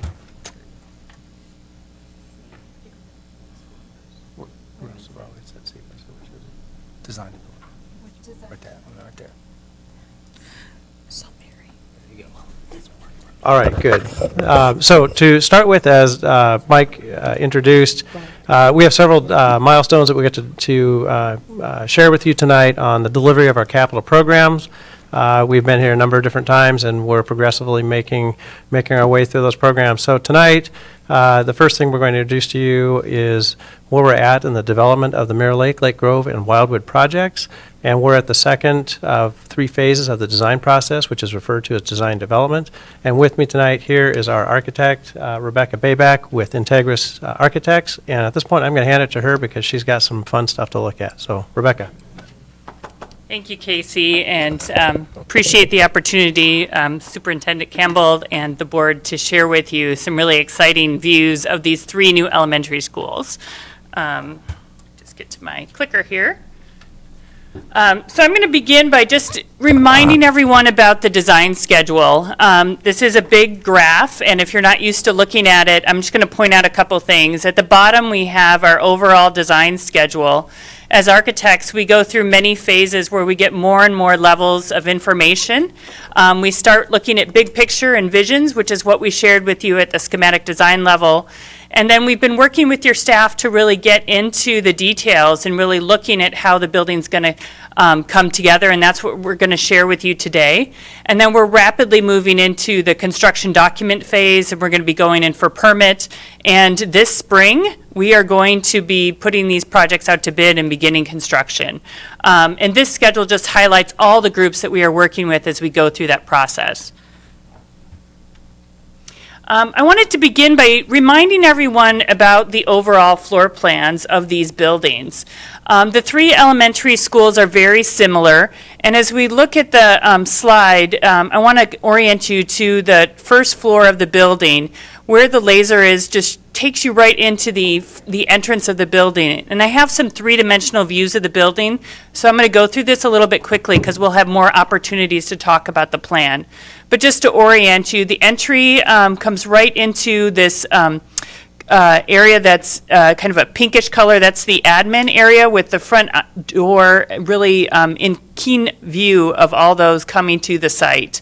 As you come into the building, there's circulation up to the 2nd floor of the building. It is a 2-story building. And off to the right, we've got a multi-purpose gym space with a music space all connected. And then the preschool area is right across from that admin, and then the library is on the corner with the Learning Resource Center and the Discovery Lab, and then the classrooms continue down the wings.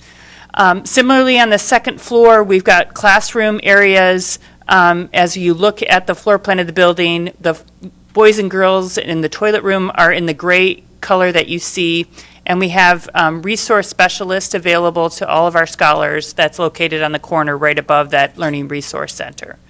So that's an overview of the typical floor plan. And as we look at the next slide, I do want to highlight some differences that we do have between the Lake Grove Elementary School and the Mirror Lake Wildwood Elementary Schools. We really wanted to prioritize the arrival experience for our scholars as they come onto the site. And so that means that as the scholars arrive by car or by bus, that they all come to the same front door. Thus, at Lake Grove, the front door, in responding to site conditions, is located between the Family Connection Center and the reception, closer to the LRC on the site. There's still a community access for after-hours events directly adjacent to that multi-purpose gym space. Again, we'll get another... LRC, they want to know what that is. Oh, sure. again. Learning Resource Center. Library. Mm-hmm. Library. is Library not- space. Mhm. So to look at the overall site plan of Mirror Lake Elementary School, I know you've seen some initial views of this, but I want to show you how it's developed. So along 314th, we'll have the entry to the site for those that are arriving by car and dropping off scholars. And for those arriving by bus, those scholars will be arriving at the same entry plaza that goes directly into the building.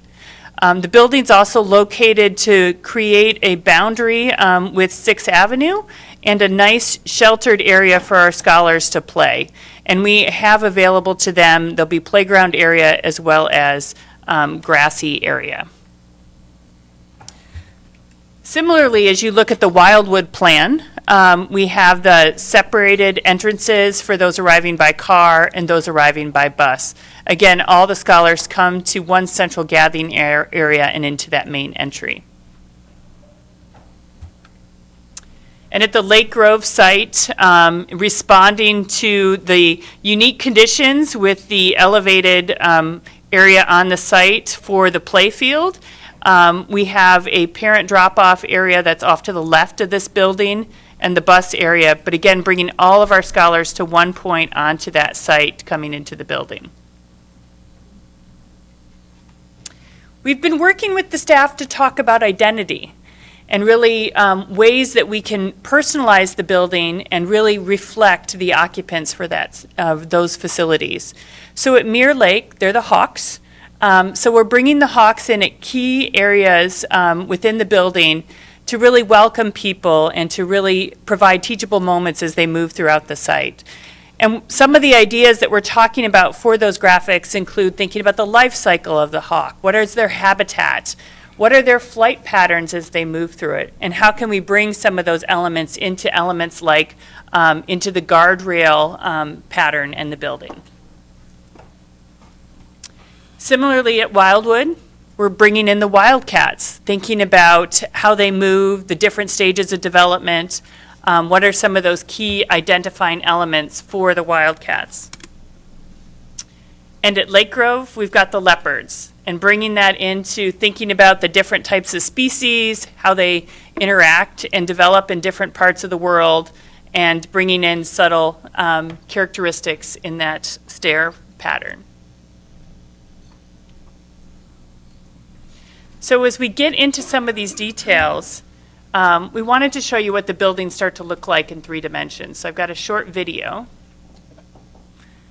that walks us through what those buildings look like. So as we look at the site from a bird's perspective and we tour around, we see those entry drives that I described. We have nice flat buses. And that entry experience with clear signage that tells you where that front door is. We've got elements like service areas, as well as welcoming covered play areas, soft service play areas, separated play for preschool, very clearly identified on the site plan. And as we get closer to that front door, we're going to take one more spin around here. We're going to take that second floor off and start really looking at the nuances of that first floor plan. We've talked a lot about safety and security on the site and what is that entry experience. And so when you come into this entry vestibule and you come into the building, you notice that there are opportunities to interact with the reception team through a window and through a door. I want to there. Sure. That vestibule, all of these new buildings will have that entry point where they have to be buzzed in. So that's one of the safety features that we're moving towards with the new construction. So as you're buzzed into the building there's lots of transparency to provide that passive supervision, really connecting people to their facility. The Family Connection Center is right at the front door opposite that reception area. And we have a great view looking down the hallway towards the multipurpose room connected to that entry experience. And as you go into the building, there's opportunities for display of our scholars' work. And you can see how that space functions with the cafeteria on one side and the gymnasium on the other. So this is with the wall closed and then with the wall open, and you have a larger space to work with. Now remember, the stage and the music classroom is at the opposite side of that space. And we have direct access for our scholars to get right outside to really have the opportunity to take advantage of that play. Really being thoughtful about maximizing the time of transition so that they can utilize those areas. And the Learning Resource Center and the Discovery Lab are located together in a way that allows them to be very connected. We really want to provide those 21st century learning environments for our scholars and make sure that we have ways to not only display their work, but for them to test ideas. So as we go into the Discovery Lab, you'll notice that there's an opportunity there for hands-on learning that connects directly with cozy reading areas to really fall in love with reading at this age level. And then taking a look at a typical classroom, we've got cubbies and storage for our scholars, educational services, clear views out to the hallways, and then really thinking about those connections as our scholars come directly outside. So whether they're coming from the first floor or the second floor, they can easily get access to all the amenities on the site. So I've got views of the other schools, and I'm going to just let you get a view of the exterior of the buildings. Very similar approach as we look at the Mirror Lake site. Again, whoops, sorry, I was supposed to go to Wildwood. There we go. Make sure that video starts. There we go. So as we look at the Wildwood building, very similar entry plaza area, clearly identified entry. As Dr. Campbell mentioned, they all have the same entry vestibule. We've got a fenced play area for all of our scholars around the site, preschool area, soft surface, covered play, hard surface play. And as we come into the building, we'll get a quick view of that entry, and I'll let you see the Wildcats, and then we'll switch to the next school. Again, that very secure vestibule, view of the admin area.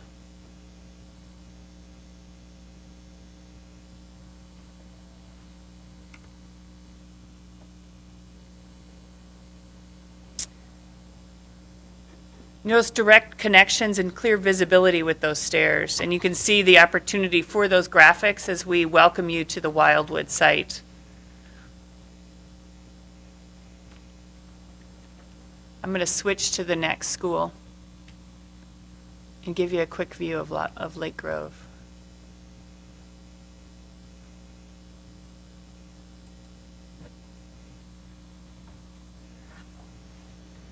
Now, in responding to the topography on the site, you'll notice that the school has that shifted entry area that we talked about. We've also are able to provide the scholars with an accessible pathway. So if you're in a wheelchair, you're able to get up to that upper hillside area and direct connection to the covered play, really providing much more utilization of the site than what's currently available to our scholars. And taking that second floor off and looking at that entry vestibule, same secure window, door, and you need to be buzzed in to come into the building. Family Connections is over to the right as you walk into the space. Again, having that relationship with the admin and the reception area. And then the Learning Resource Center is off to our right with the Discovery Lab connected. So I'm going to pause right there because they're very similar between the three, and I know you have a full agenda. You're welcome. And I'm going to turn it over to Casey, who's going to update you on SEPA. Thank you, Rebecca. Okay, so the update today is on something we refer to as SEPA, State Environmental Protection Agency, or Act. And this we've addressed you before, but to update new members, the state environmental policy requires us to go through a checklist as for each one of our projects to make sure that the facilities that we're designing are not impactful to the surrounding neighborhoods. And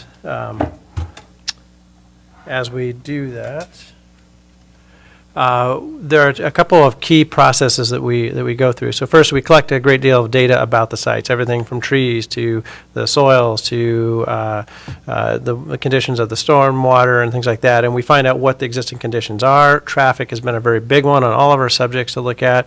Then we overlay that with the designs we have, and we identify how our designs are solving those potential challenges.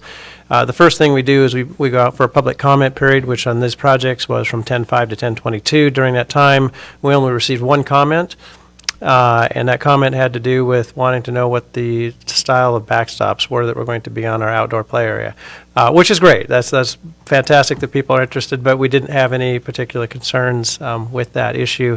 Then after that, what we do is we are the lead agency, so we make a determination, and the determination we can offer is there's no impact, there's a mitigated impact, or there's a significant one, in which case we need to go to another process. So what we issued was a mitigated determination, meaning the project is solving some of the things that we saw. We then went out for an appeal period, giving the public, again, another opportunity to see if they had any comments regarding decision, and there were not, so that was 114 to 128.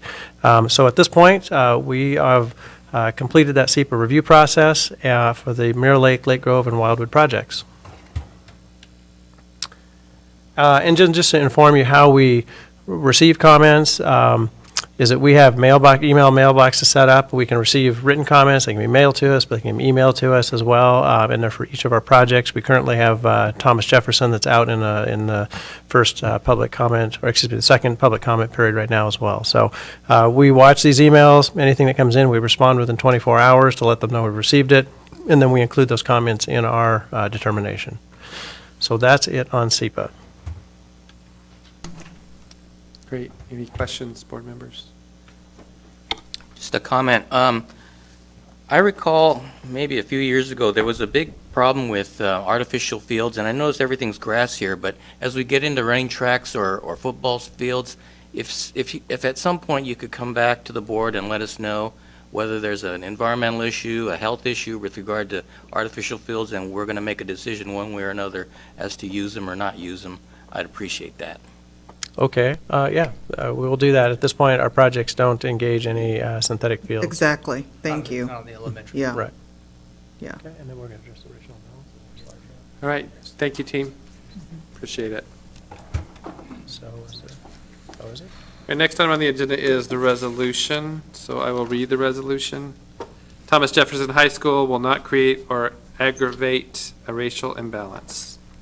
Whereas racial imbalance is defined in WAC 392-342-025 does not presently exist at Thomas Jefferson High School, and whereas Federal Way School District number 210 has undertaken a project to replace Thomas Jefferson High School, and whereas the Federal Way School District attendance policies will not be revised or changed as a result of the Thomas Jefferson High School project, now therefore it be resolved that pursuant to WAC 392-342-025, that the Thomas Jefferson High School project will not create or aggravate racial imbalance within its boundaries of the Federal Way School District. This time I would entertain a motion. I move that the Board of Education approve Resolution 2019-04, Thomas Jefferson High School, no racial imbalance as submitted. A motion, do I hear a second? I second. Any discussion? Hearing none, all in favor say aye. Aye. Opposed? That is passed. Right, next, Stan. Thank you. At this time, I'd like to invite Chief Academic Officer James Crawford up to the dais along with, to the podium along with his team. They're going to be providing you with what I would describe as a comprehensive overview of standards-based grading and reporting, and we'll also be mindful of the time since we've been here for quite some time. But there are some big highlights in terms of the work that's happening with piloting. I want to start out by saying that Federal Way Public Schools entered this standards-based grading and reporting era years ago. And I think that that was a bold move. I think that one of the areas we needed to improve upon, though, was to have handbooks for parents so they understood what we were even talking about, and handbooks and materials for our parents. And we needed to field test it so we could be sure we were using the best practices. So with that, I'm going to hand this off to Chief Academic Officer Crawford. Thank you, Dr. Campbell. Good evening, Board President McAnalloy, Board of Directors, Dr. Campbell. Tonight we're looking forward to sharing an update about the work of the Standards-Based Grading and Reporting Committee and the work that we've done this year and in the years past. Presenting along with me this evening are members of our lead team as well as principals who are piloting the work that we've done as a committee. So you'll see on the screen the purpose of our presentation tonight again is to provide a high-level update of standards-based grading and reporting in alignment with Goal 4, Content Area Competence. An overview, we'll present the rationale and purpose of the committee, the outcomes of the current year related to the work of the SBGR committee, and our next steps tonight. So to begin, during Dr. Campbell's 100-day entry plan, she heard from a variety of different stakeholders that outlined the need for improvement in how grades and academic progress were being communicated to families and stakeholders. Parents in particular at this time expressed frustration in not being able to access real-time information that was related to their scholar grades. In addition, family members expressed the desire to ensure that grades were accurately and regularly being communicated to our scholars. In addition, our work with standards-based grading and reporting is directly aligned to the work of the district strategic plan, particularly Goal 4, as I mentioned. In addition, standards-based grading and reporting committee is aligned to the following district signature strategies that you see outlined on the left-hand side of the screen. Ultimately, it's critical that our system is aligned to ensure that the grades are being communicated in a valid and an accurate way, ensuring that scholars receive consistent communication across our system that's reflective of rigor and the expectations for meeting standards. And last, in addition to Dr. Campbell's 100-day plan, it's important to note that guiding our work, the convening of the work of the Standards-Based Grading and Reporting Committee directly supports Executive Limitation 2, whereby the superintendent will not fail to recommend and implement a standards-based grading and reporting system. So given that overview, I want to provide you with a little bit of our journey. In 2011-2012, a standards-based grading committee convened. And what I want you to note is that the name of the committee didn't reflect the second pillar of a standards-based system, which is the reporting component. You can see that the overall deliverables of the committee are there, and we added the reporting component, so basically outlining SBGR, standards-based grading and reporting.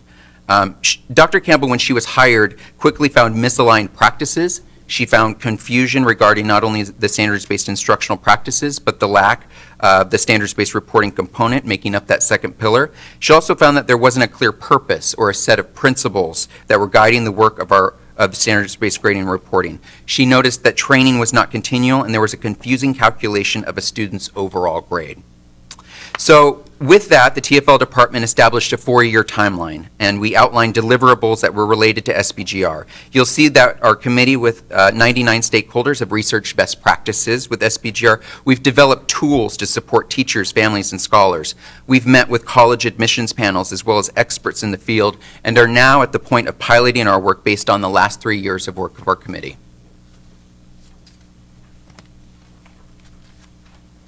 Good evening. To better understand standards-based grading and reporting, it's important to understand the difference between a standards influence system and a standards-based system. What you see in front of you is a standards influence system.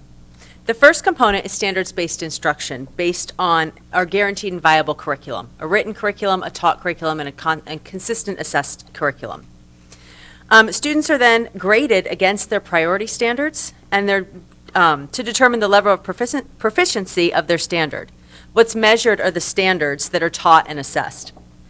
In a standards influence system, standards-based instruction attempts to be linked to a traditional grading. In a traditional system, performance reported to students and families is not based on a standard. In fact, it's an average of all assessments that may or may not be connected, including quizzes, tests, practice, homework, work habits, and extra credit. In a traditional grading system, the student has little to no true knowledge of what he or she knows. Standards-based instruction and traditional grading do not align.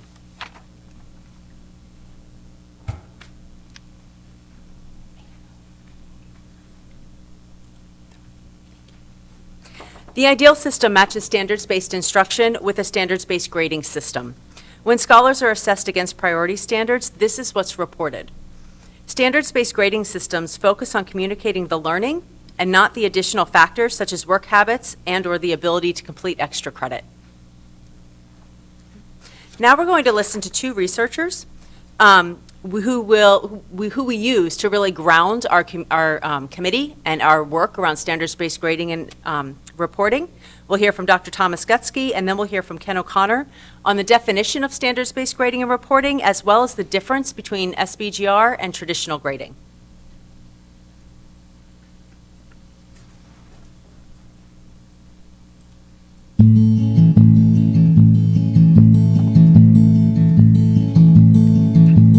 I'm Tom Gutsky. I'm Professor of Education Psychology in the College of Education at UK, and my research currently focuses on the way teachers grade, how they gather information from the students through assessments in their classrooms, and then how they report that information to parents and families. The grading practices used in most schools today are really steeped in tradition. We continue to use these practices not because their effectiveness has been investigated, but simply because we've always done it that way. As we learn more about this, we find that there's probably no area in all of education where the gap between a knowledge base and practice is greater than in the area of grading. So that sort of compels us to move ahead in this area and lessen that gap, to make this knowledge base better known and help practitioners improve their policies and practices to fall more in line with what current evidence indicates can be beneficial for students. We know, for example, that when teachers grade their students, that they need to grade them in terms of what they've learned and what they're able to do. In other words, grades need to be based on specific learning criteria and not based upon a child's relative standing among classmates. We typically refer to that as norm-based or grading on the curve. And our evidence indicates that has lots of negative consequences for students, that when students are graded on the curve, everybody could have done miserably. It's just some did it less miserably than others. And we also know that actually is detrimental to the relationship between students and detrimental to the relationship of teachers to students. So one of the primary factors that we find in this research is that grades should be really based on learning criteria, which means teachers have to specify what it is they want their students to learn and develop very good measures of the student learning that they can use then to base those grades upon. I think across the United States you see increasing emphasis on grading issues. It's the one aspect that's kind of been misaligned, that we're trying to be clear about our standards for student learning, what we want students to learn and be able to do. We have made great progress in gathering information about how well students have learned those things. The one remaining element and the biggest challenge before us is to clarify how we communicate that information to students and to parents and to families so that they can become more involved in the process. When we become better at communicating with parents and guardians and families about what the students are doing in school, opening up those avenues of communication, it just does remarkable things in a community where you see parents feeling better about contacting teachers when good things and bad things happen. Teachers being more open to relating to parents and being more specific in those communications so that they can target particular aspects of a child's learning experience. The other thing that has really been encouraging to me is that it allows us a framework for providing collaboration between schools and education organizations. So here in Kentucky, for example, all of our schools are working with the same standards for student learning. They are all working with the same assessment system, but each school is responsible to develop its own grading reporting system. Well, why couldn't we get some really smart people together and think about these issues in some depth and develop something that everybody could use? We have a very large program going on where we're helping Kentucky school districts revise their reporting strategies. We've been working very closely with some of the Fayette County schools. 2 high schools in particular are really changing drastically their grading policies to bring them more in line with what we know is better practice. So that kind of collaboration has been remarkable to see, and the strength of that in leading really systematic change here in Kentucky and then across the nation. That's been wonderful.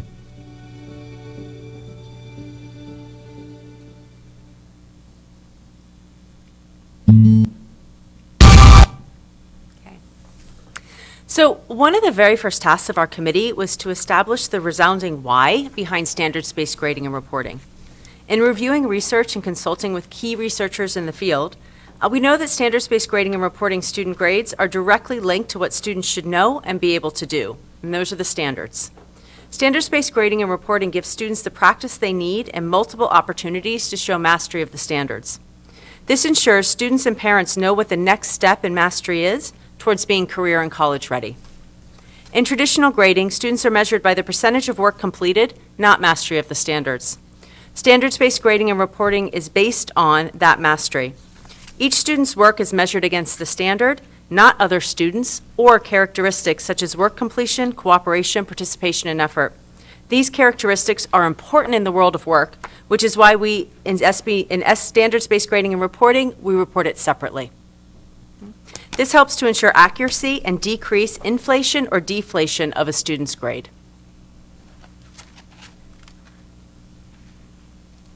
All right, so when we think about the accuracy of grades, which is basically the primary why of SBGR, what I'd like you to do is take a moment to think about a 100% grading scale, or what we would call a traditional grading scale.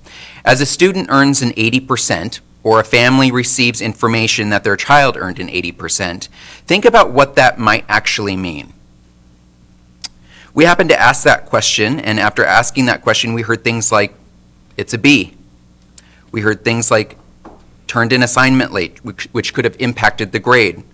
And last, we heard that's the average of assignments. But the fact is that none of these answers actually talk about student learning, which is the most important piece of how accurate the grade actually is. So now what I'd like you to do is to take a moment and think about standards-based grading and reporting, and what might a 4, 3, 2, or 1 look like if provided a rubric. When we posed this particular question, we heard things like standards, or what a scholar is able to do based on a skill. We heard based on rubrics, a tool used to evaluate performance against a standard. And last, we heard clear criteria, standards coupled with rubrics that provide a more accurate picture of a score. The point is that standards-based grading and reporting scores reflect a more accurate picture of what a scholar has earned. So based on that, and I know this is a little bit difficult to see, you might be asking, how does all of this work? All right? Well, the flow chart that you see helps to show you how SBGR works. And I want you to think about the analogy practice versus the game. Learning begins with the teacher introducing a standard and providing scholars with opportunity to practice learning a skill, just like sports. Practice can be in the form of in-class activities, homework, and quizzes. And like being on a sports team, scholars practice over and over until the game.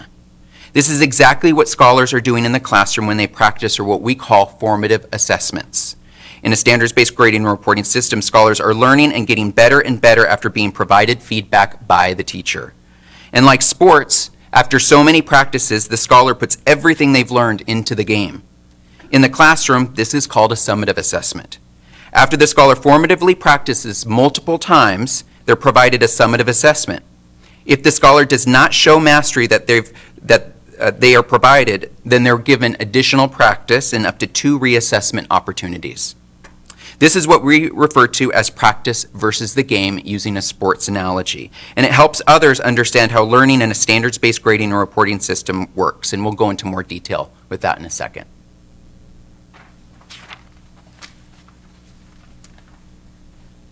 To continue on that topic of practice versus the game, we move into talking about our pilot.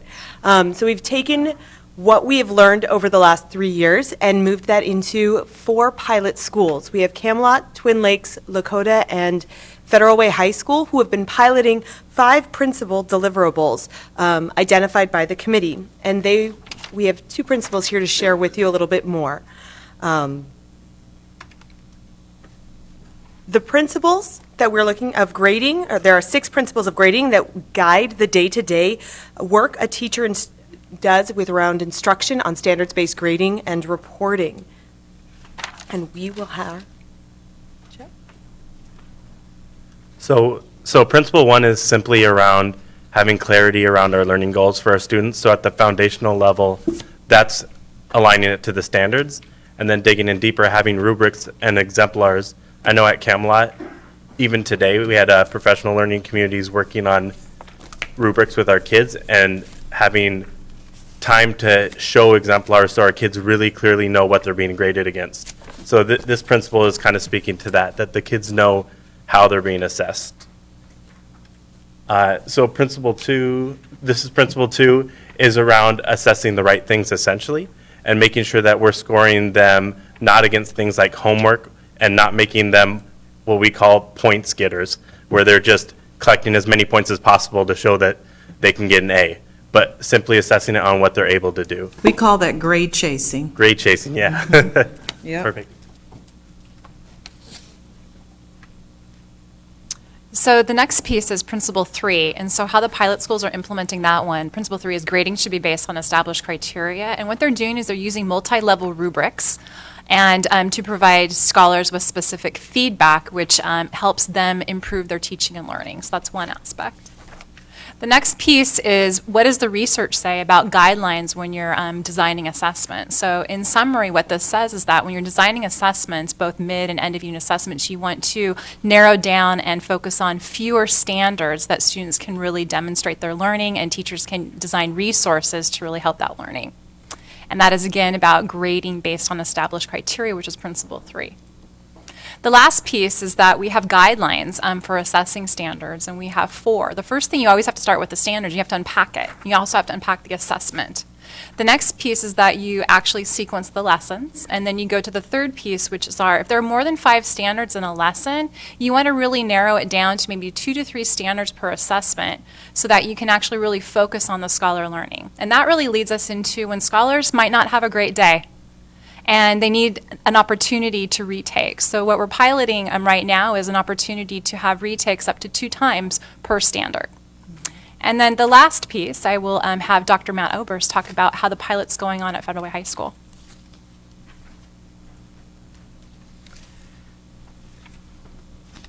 Speaking about for Principle 4, not all performances are included in the grades. Our teachers are working on what to grade and what not to grade. Important to this is that formative practice does not get graded, and it is the summative assessments, which is after the practices, that are graded. Graded items are, for example, tests, quizzes, projects, and performance tasks. And we will be continuing to support our staff to ensure that there'll be up to 2 pieces of evidence minimum per standard for a grade. And on to Principle 5, and notice that Principle 5 is grade a standard on most recent work. You'll see that a standard might be graded 5 times, but notice also that the box around the 3 numbers there means that the actual score for a standard is based on the mode of the most recent 3 assessments. And currently, teacher practice is to regularly keep grade books up to date. And so the work regularly actually has been questioned and wondering, well, what does that actually mean? So to better define what regularly means, we'll be asking for input to ensure timelines of feedback.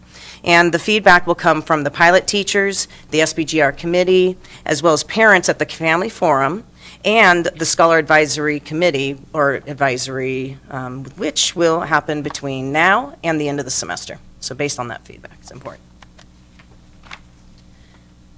So, that's right, I'll go on to number 6. All right, so number 6 is principle that talks about reporting achievement and other factors separate. You'll see this is the purpose on the pilot of the report cards that are in front of you, so you should have those copies. And the content areas report the learning standards, while the behaviors that promote learning report the skills and work habits for learning. Dr. Oberst, so we're having pilots at the secondary level now where we're teasing out extra credit, those, because we did not have that before, the behaviors that promote learning. Yes, that's correct. Because that's going to be a big deal. I think our community wants that information, employers want that. We just don't want it to pollute the grades so they're together. Yes, that's Yeah, correct. okay.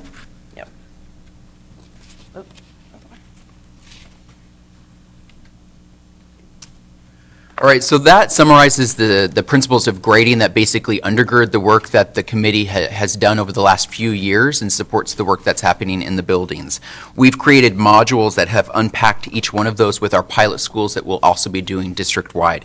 In addition to that, we've developed modules that include guidance on reporting standards, perimeters for multiple assessment opportunities and retakes, zeros, the role of formative, summative assessment, the purpose of homework, and also how do we grade for our students who receive ELL and special education support, as well as behaviors that promote learning. So we have developed a pretty comprehensive training program that we'll be rolling out after spring break district-wide to get us primed for the beginning of next year. We've also held monthly professional development at each one of our pilot schools. Teachers have offered their ideas and feedback in order to ensure a smooth rollout district-wide. We've had weekly principal conference calls with those schools piloting so that principals can provide feedback, and also the FAQs I just mentioned. I think it's just important to highlight that feedback is constantly interwoven into the work that we're doing around standards-based grading and reporting. And then throughout the entire process, we've continued to meet as an SBGR team in order to gain additional feedback and recommendations on the handbooks that we've developed, the new report cards, and also provide us feedback on the training sessions. And that team will continue to meet with and will continue to be a think tank as we move into the beginning of next year.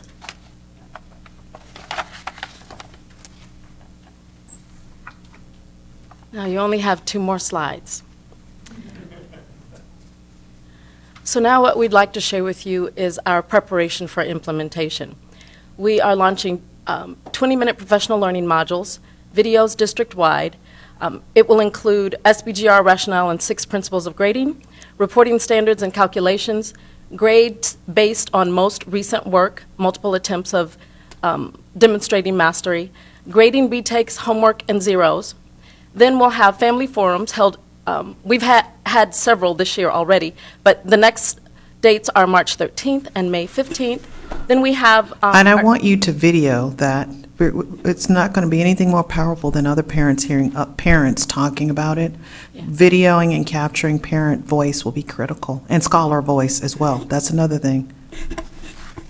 Thank you, Dr. Campbell.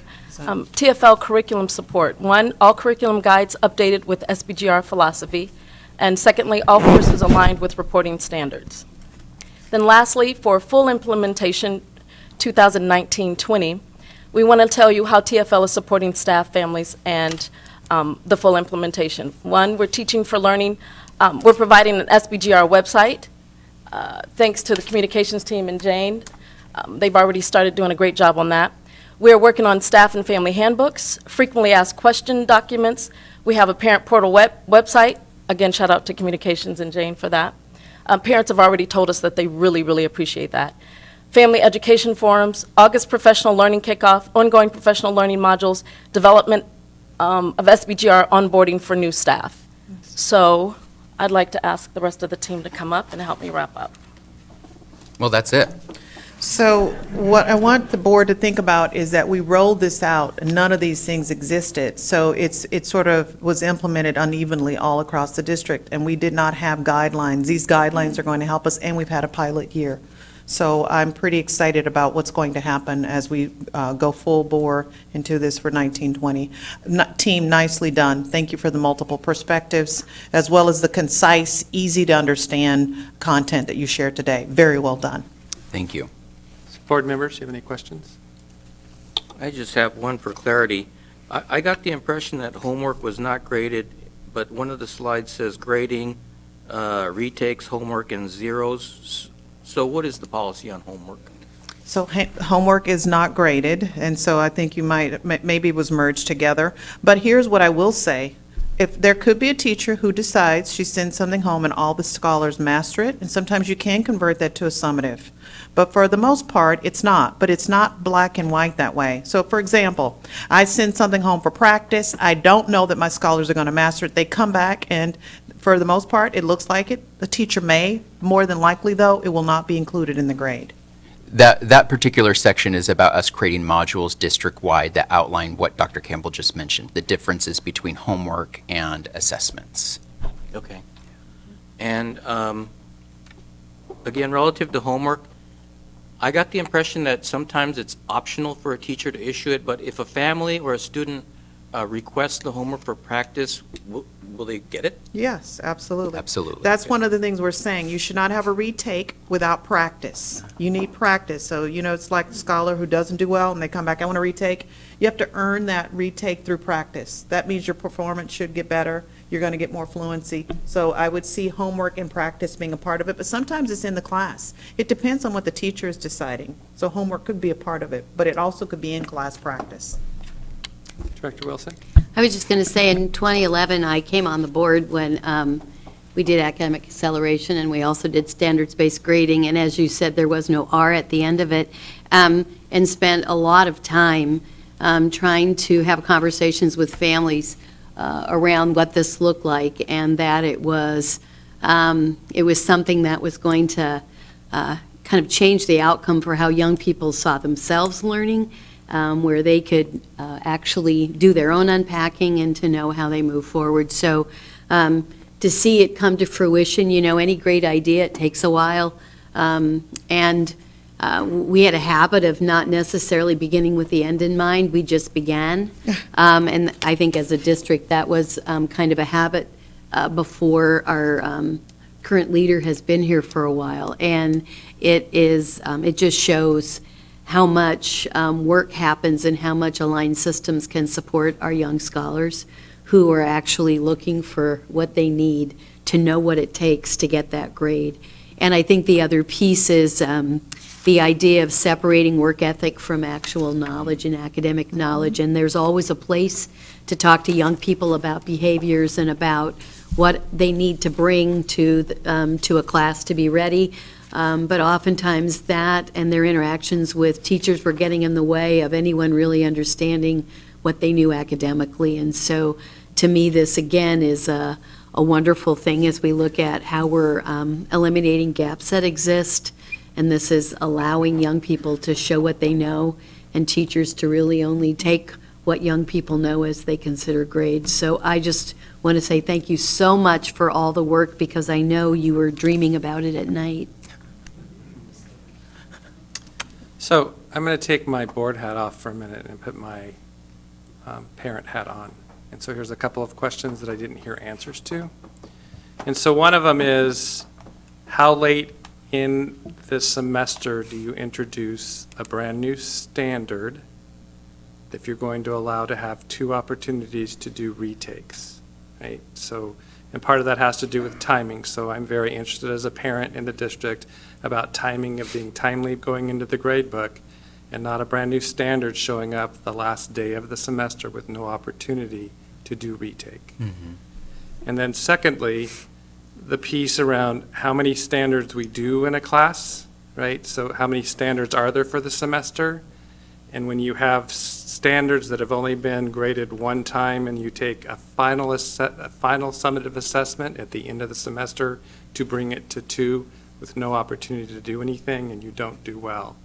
So just making sure like you have a standard that you introduce and you do one time the end of September or early October, and you don't see that until the final summative assessment on the final at the end of the semester, and that's your second opportunity to do it with no ability to come back and do better and having a negative impact. So just some things that I'm seeing as a parent in it that are pieces. I mean, so it's about this, for me, it's really about the timely piece of it, right? Making sure that we see. So part of that is how late in the semester do you introduce it, right? And have opportunity to come back to show and reassess. And so just, you don't have to answer those tonight, but just some questions that I didn't hear kind of as you thought through the process, and maybe the committee can look at that. You know what, Director McAnalloy, too, what I think about is that the practice rule deals with that, though. Because if someone rolls it out and they can't have practice, they violated the very principle of practice.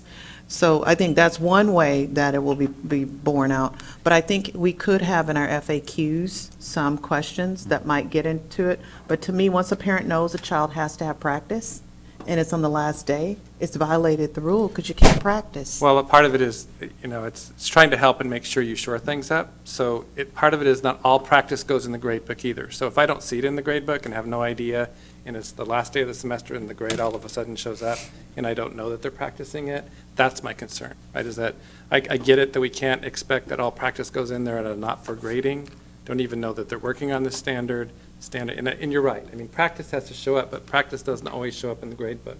And I think it's because we haven't rolled out the idea of Okay, practice and yet. that may be, and Yeah, we that's- have not. yeah. These are at the. Practice and game is perfect. I love what Mhm. you're doing. That's Yeah. a great way to do it, but I just, some things to look at and think about for the committee. We appreciate Thank you. that. Those are good Thank you. examples. Thank you very much for your work. I appreciate all the hard work you're doing, and we're getting there, and everybody will have handbooks, teachers, principals, parents. It's great. We'll all should be on the same page. Oh, do you have, I didn't see you. Okay, sorry. That's okay, sorry. I just had one question. When was it piloted at Lakota?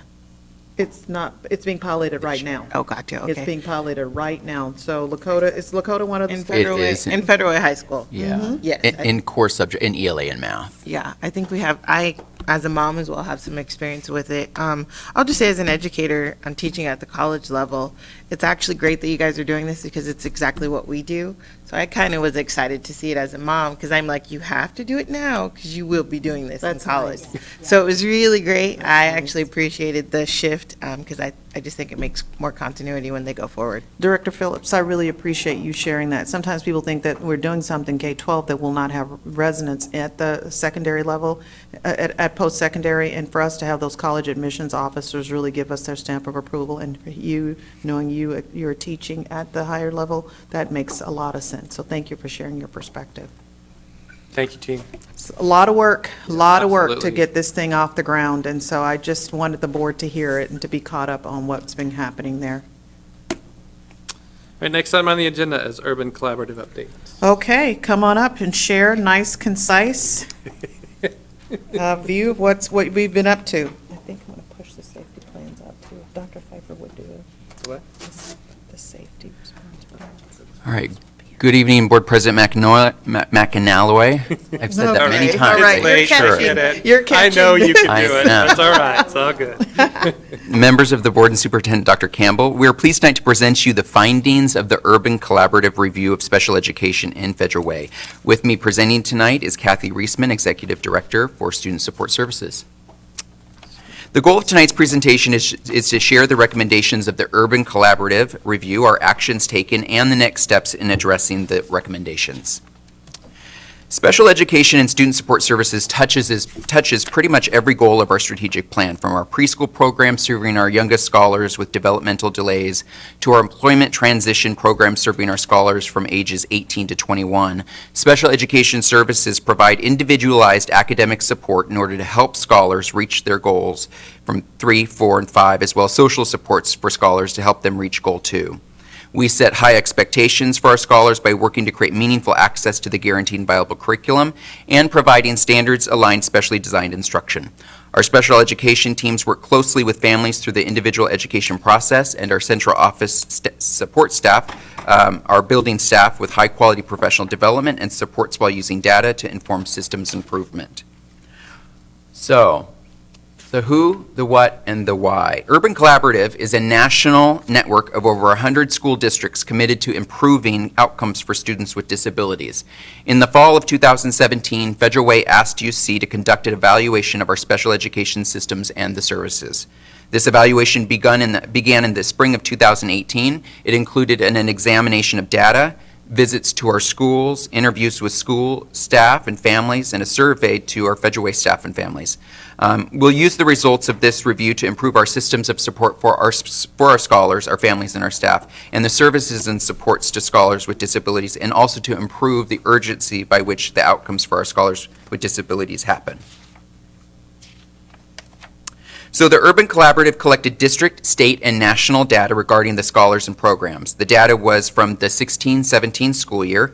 In the spring of 2018, they examined our district documentation, interviewed central office staff and school staff as well as families. They visited 6 of our schools, and they reviewed surveys and written feedback from over 300 staff and families. So there were a lot of stakeholders that were included in this process.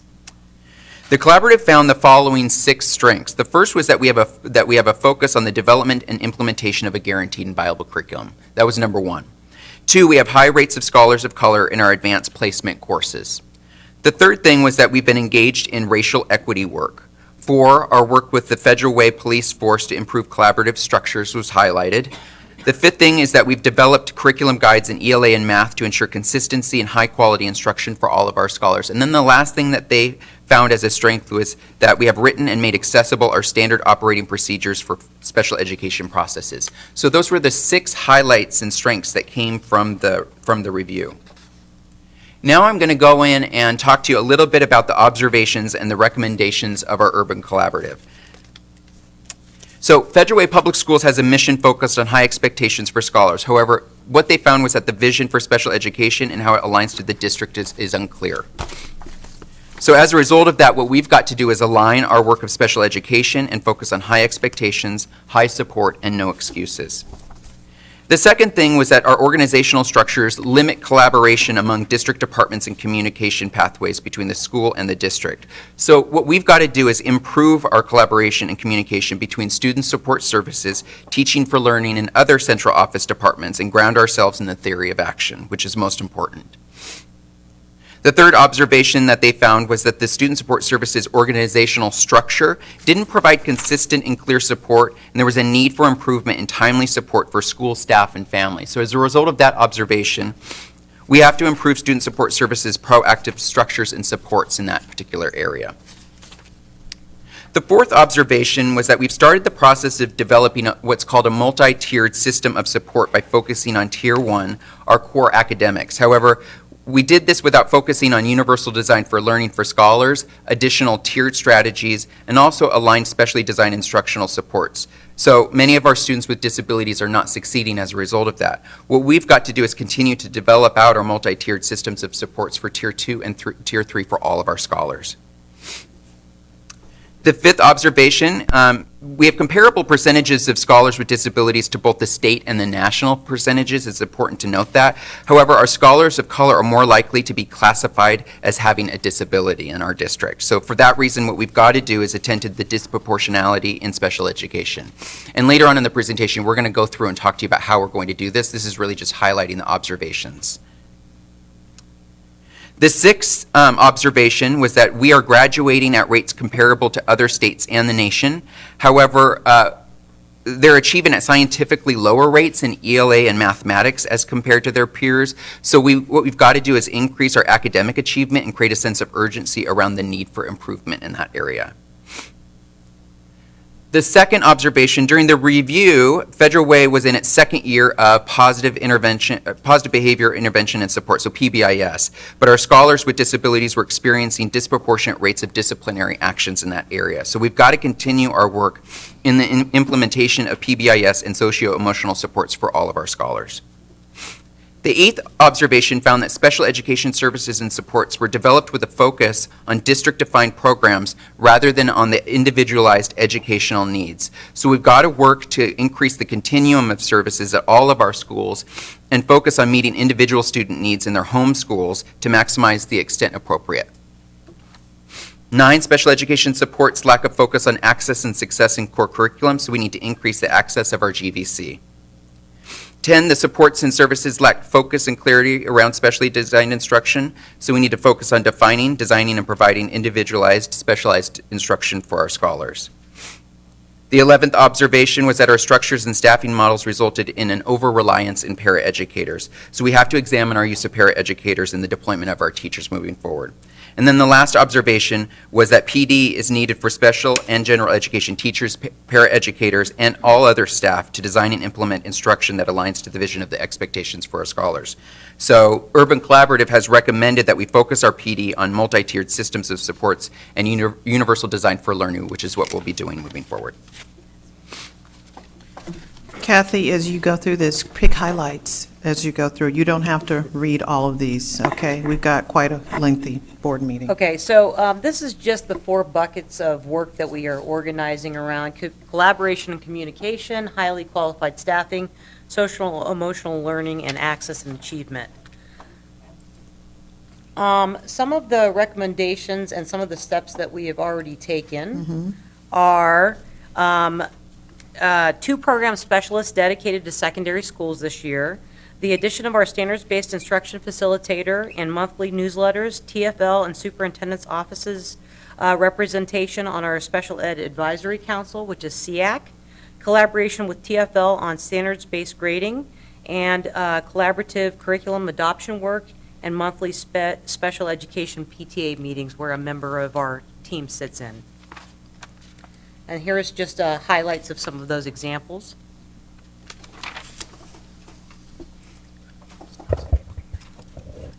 The next piece is the highly qualified staffing. So we are trying to do growing your own in our district, where we take some of our educators and grow them into teachers, our para-educators. And we are doing that, right? We also have a para-educator fade-out plan, our summer special education summit, professional development, which focused on big ideas in special education and alignment of our work to the strategic plan. We also had professional development opportunities for our adopted curricula and a recent professional development on standards-based IEPs and access to the GVC, which is the Guaranteed and Viable Curriculum. And here are some examples of that. And this is our goal book training that we just trained both elementary and secondary staff on. The next pocket is the social emotional learning. The goal of our social emotional learning work is to increase high-quality social emotional learning opportunities and decrease disproportionality in special education eligibility and discipline referrals. Some of our current work includes fidelity monitoring of the PBIS implementation in schools, our equity PD, right response training, calibration of school psychologists in evaluation processes, our behavioral specialists focusing on building capacity of our own teams, safe learning walks, and the implementation of data-based decision-making through the use of SWIS. And here are some examples of the social emotional work we are doing. And finally is the access and achievement, which is our most celebrated and biggest piece that we are working on currently. Some of the current work we are doing has been focusing on defining specially designed instruction and high leverage practices within our summer summit, the addition of our standards-based instruction facilitator, our supplemental math resource pilot, our collaboration on curriculum guide writing teams, our collaborative work with Teaching for Learning on phonics instruction, and the implementation of our standards-based IEPs and access to the GVC work plan, including the implementation of a tool called Goalbook. So what we were saying is all of these pieces help us gain access and achievement. So here we go with the Guaranteed and Viable Curriculum on the top, multi-tiered systems of support, standards-based IEPs, accommodations and modifications, and specially designed instruction, and collaborative co-planning are all pieces that can be helped through the Goalbook plan. And we're in our infancy in some of these things, and some of these things we're just starting getting our legs underneath us. So we know this is where we have to be. We're not there yet, okay? For our own student support services, these are our goals. So our goals are to collaborate with general education teachers to develop and provide high-quality individualized accommodations and modifications, develop rigorous standards-aligned measurable IEP goals, collaborate with general education teachers to design instructional strategies and develop resources that will increase scholar access to and increased achievement in the Guaranteed and Viable Curriculum, and deliver high-quality standards-aligned and individualized specially designed instruction. And that is it. Any questions? Any board questions? Just a comment. I hope that everyone understands how much this reflects a commitment on the part of the superintendent for transparency. They have nothing to hide. It's not like a financial audit that's driven by the state. It was not a requirement. And it also speaks to the superintendent's commitment to management on actionable data and continuous improvement. So I want to thank Dr. Campbell for sharing the information based on this internal audit that she ran on her own organization. I think she should be congratulated for that. Got lots of work to do, but it helped us it informs our practice. And so I want to thank Kathy, James, Dr. Pfeiffer would be here. She's ill tonight.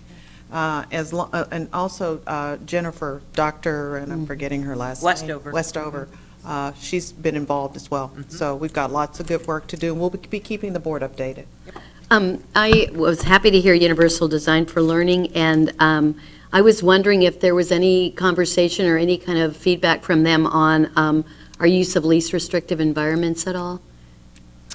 That would be a piece of the Universal Design for Learning. So when we were looking at the increased access to general education, Correct, right. we are looking at developing those strategies, yes. And then I just wanted to say, as far as growing your own pathways, so school safety issues and increased focus on social emotional, keep your eyes open for additional pots of money, because clearly that's been a huge conversation around funding that needs to happen from a state's perspective around kids. And so I think all of the things that you talked about and that came out are things that potentially maybe things that we'll see some additional funds coming through to help support, and specifically focused on social emotional supports and some nice railings around that, so it's used to meet the intent. Awesome.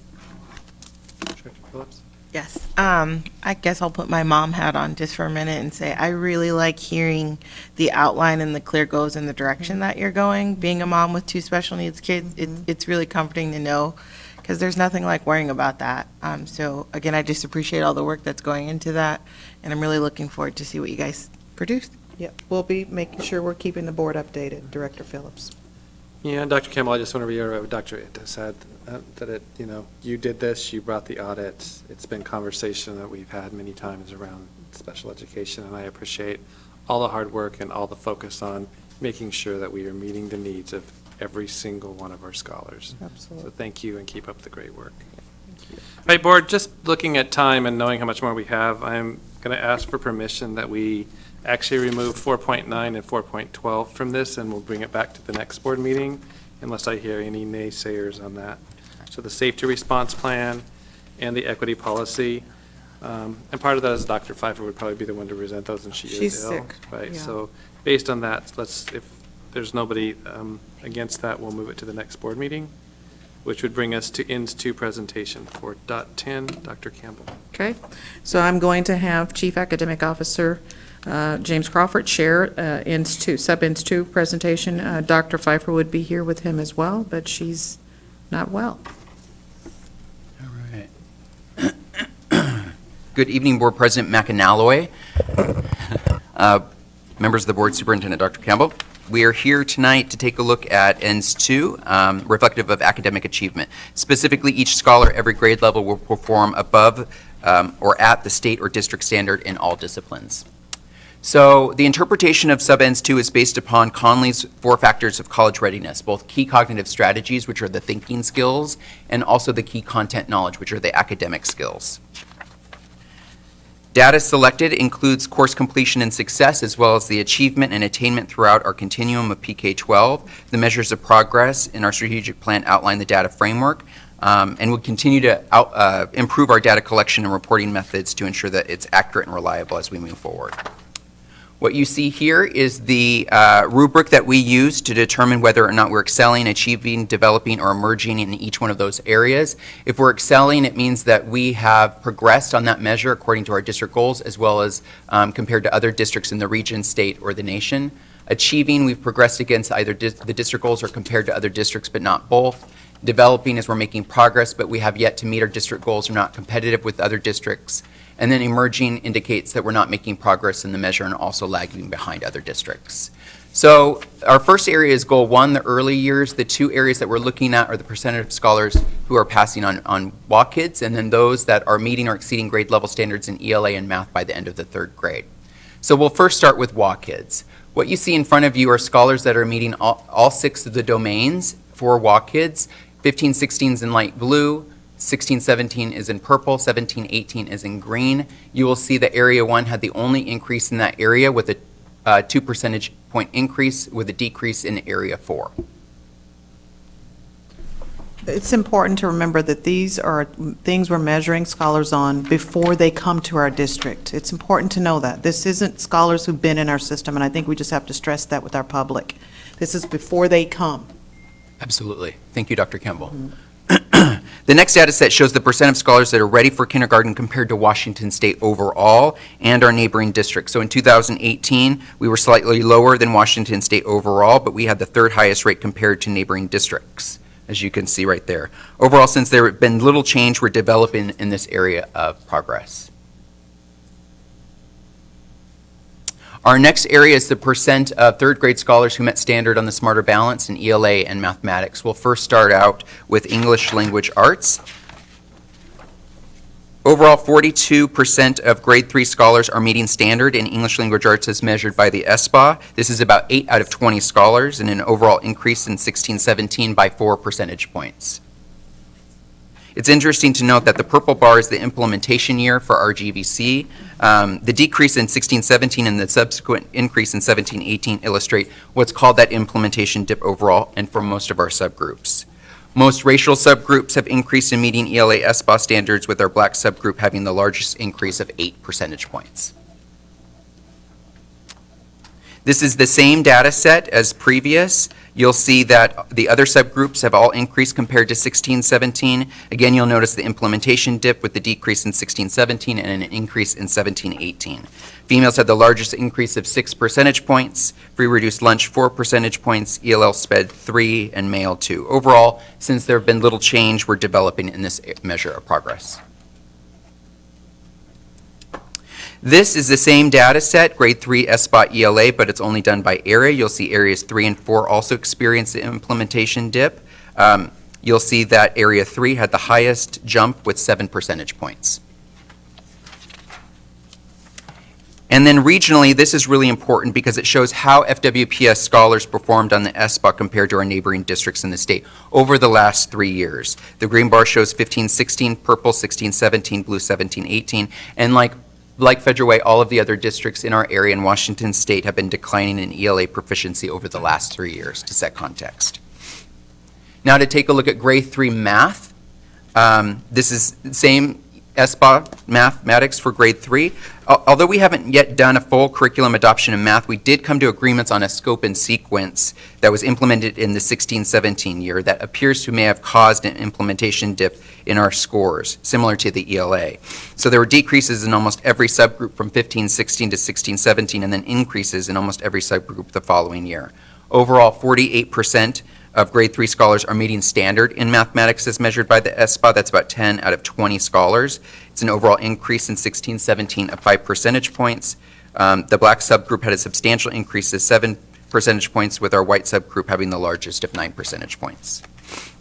This is the same data set by other subgroup, gender and program status. You'll see as in ELA, the other subgroups also increased in math compared to 16-17 and experienced the implementation dip as well. They've all increased by 5 percentage points. ELL and free reduced lunch increased by 4. So overall, since there have been little change in the percent of grade 3 scholars meeting standard, we're developing in that measure of progress. This is grade 3 SBA math by area. You'll see that these areas also experience implementation dip, with the largest jump coming in area 3 with Federal Way High School. And again, regionally and by state, you'll see that scores across our region in mathematics and the state are stagnant. They're not moving at this time.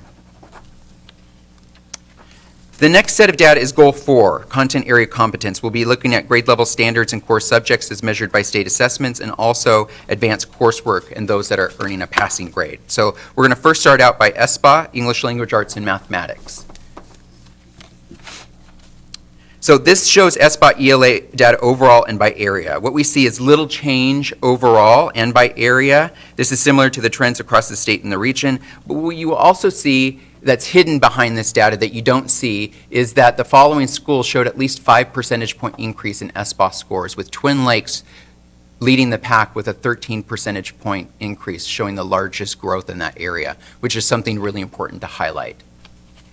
When we take a look at mathematics, you will see the same thing. You'll also see hidden behind that data is showing at least a 5 percentage point increase in SBA scores were 6 of our schools, with again Twin Lakes showing the largest at 12 percentage point jump, and Federal Way High School showing a 7 percentage point jump. The next measure of progress is taking a look at our advanced coursework. So the first graph shows the percent of scholars in each graduating class who took an advanced course in high school. The blue is class 16, purple is 17, and green is 18. Overall, 58% of our scholars in the class of 18 took an advanced course. This is a 3 percentage point increase from 17 and is about 12 out of 20 scholars. This graph shows the enrollment distribution overall and by gender. The percentage of scholars taking advanced courses has increased for females by 3 percentage points and males by 4 percentage points. Now we take a look at advanced coursework success. So we've taken a look at access, now we take a look at the success. This data shows the percent of passing grades in advanced program courses overall and by ethnicity. So scholars can take these courses at any time in their high school career, although most of them take it during grades 11 and 12. The data is grouped by graduation cohort. Overall, we're maintaining high rates of success in advanced coursework with 92% of our scholars earning a passing grade. That's about 18 out of 20 scholars. All racial subgroups have passing rates in advanced coursework of 80%, 87% or higher. This is the same data set by other subgroup, both gender and program status. Our male scholars are performing slightly lower than our female scholars by 3 percentage points. The ELL scholars had a considerable increase of 10 percentage points, and our free reduced lunch scholars had a considerable decrease of 9 percentage points. This is overall and by area. You'll see that there's been little change by area with the largest increase at Area 3. Overall, since we're maintaining high passing rates in advanced coursework, we are achieving in this measure of progress. This data summary slide shows an at-a-glance summary chart to see how we're progressing on each of the measures that inform Sub-Ends 2. We're developing in each of the 3 areas that are measured by state assessments and achieving in advanced coursework. So what are we doing about this? One, we are developing an early learning plan with full-day kindergarten relaunch where we're increasing the amount of paraeducators in our kindergarten classrooms, developing a professional learning plan so that our kindergarten teachers and our early learning teachers and paras are prepared. We are developing out a Bright Futures kindergarten program, which is a 9-week kindergarten experience that will happen the year before they actually get into kindergarten so that they're prepared by the time they actually walk into the door.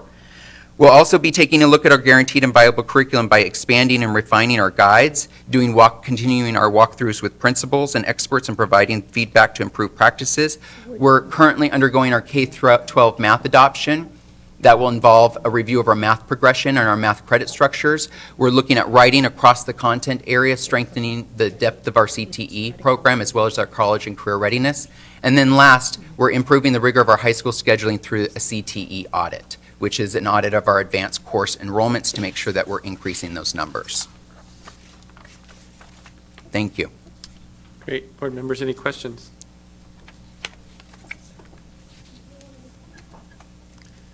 I think you could probably have a break. Thank you. Thanks for all your work and participation. Absolutely. All right, board members, next on the agenda is looking at the board reflection on ends 2. There is a sheet. Thank you, James. Yes. That pulls all 3 questions together, and I need to come up with a single voice document. So open to hearing comments and feedback off that single voice document.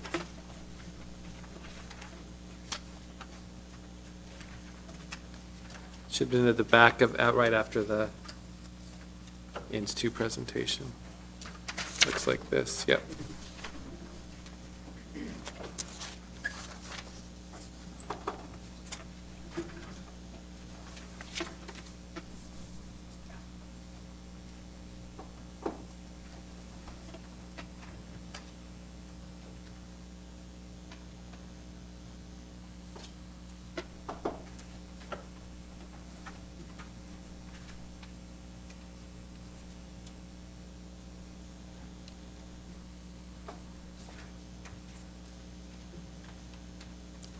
So one area I see is on question number 3. Respondent number 2 said, no, there's not enough area of growth, which is conflicting with the other 4. And so just wondered if there's anything different that we need to look at as a board or why that was called out as a no for reasonable growth. Everything else is pretty aligned. I think the other, I look at the reflections and the other talk about growth over time and that, you know, the commitment to making change happen. And I'm just wondering, also about the no, because it really doesn't talk about any kind of measure or what they did see or what they didn't see. So sans anything other than those two letters, I would probably be more likely to try to think about the other four pieces of data and perhaps, because no doesn't give anyone anything to work with, unfortunately, but, I think we're never going to get to the end, because if we're there, we have another goal to reach. So my hope is that we continue to stretch and continue to go. So I'm not sure what the no means either.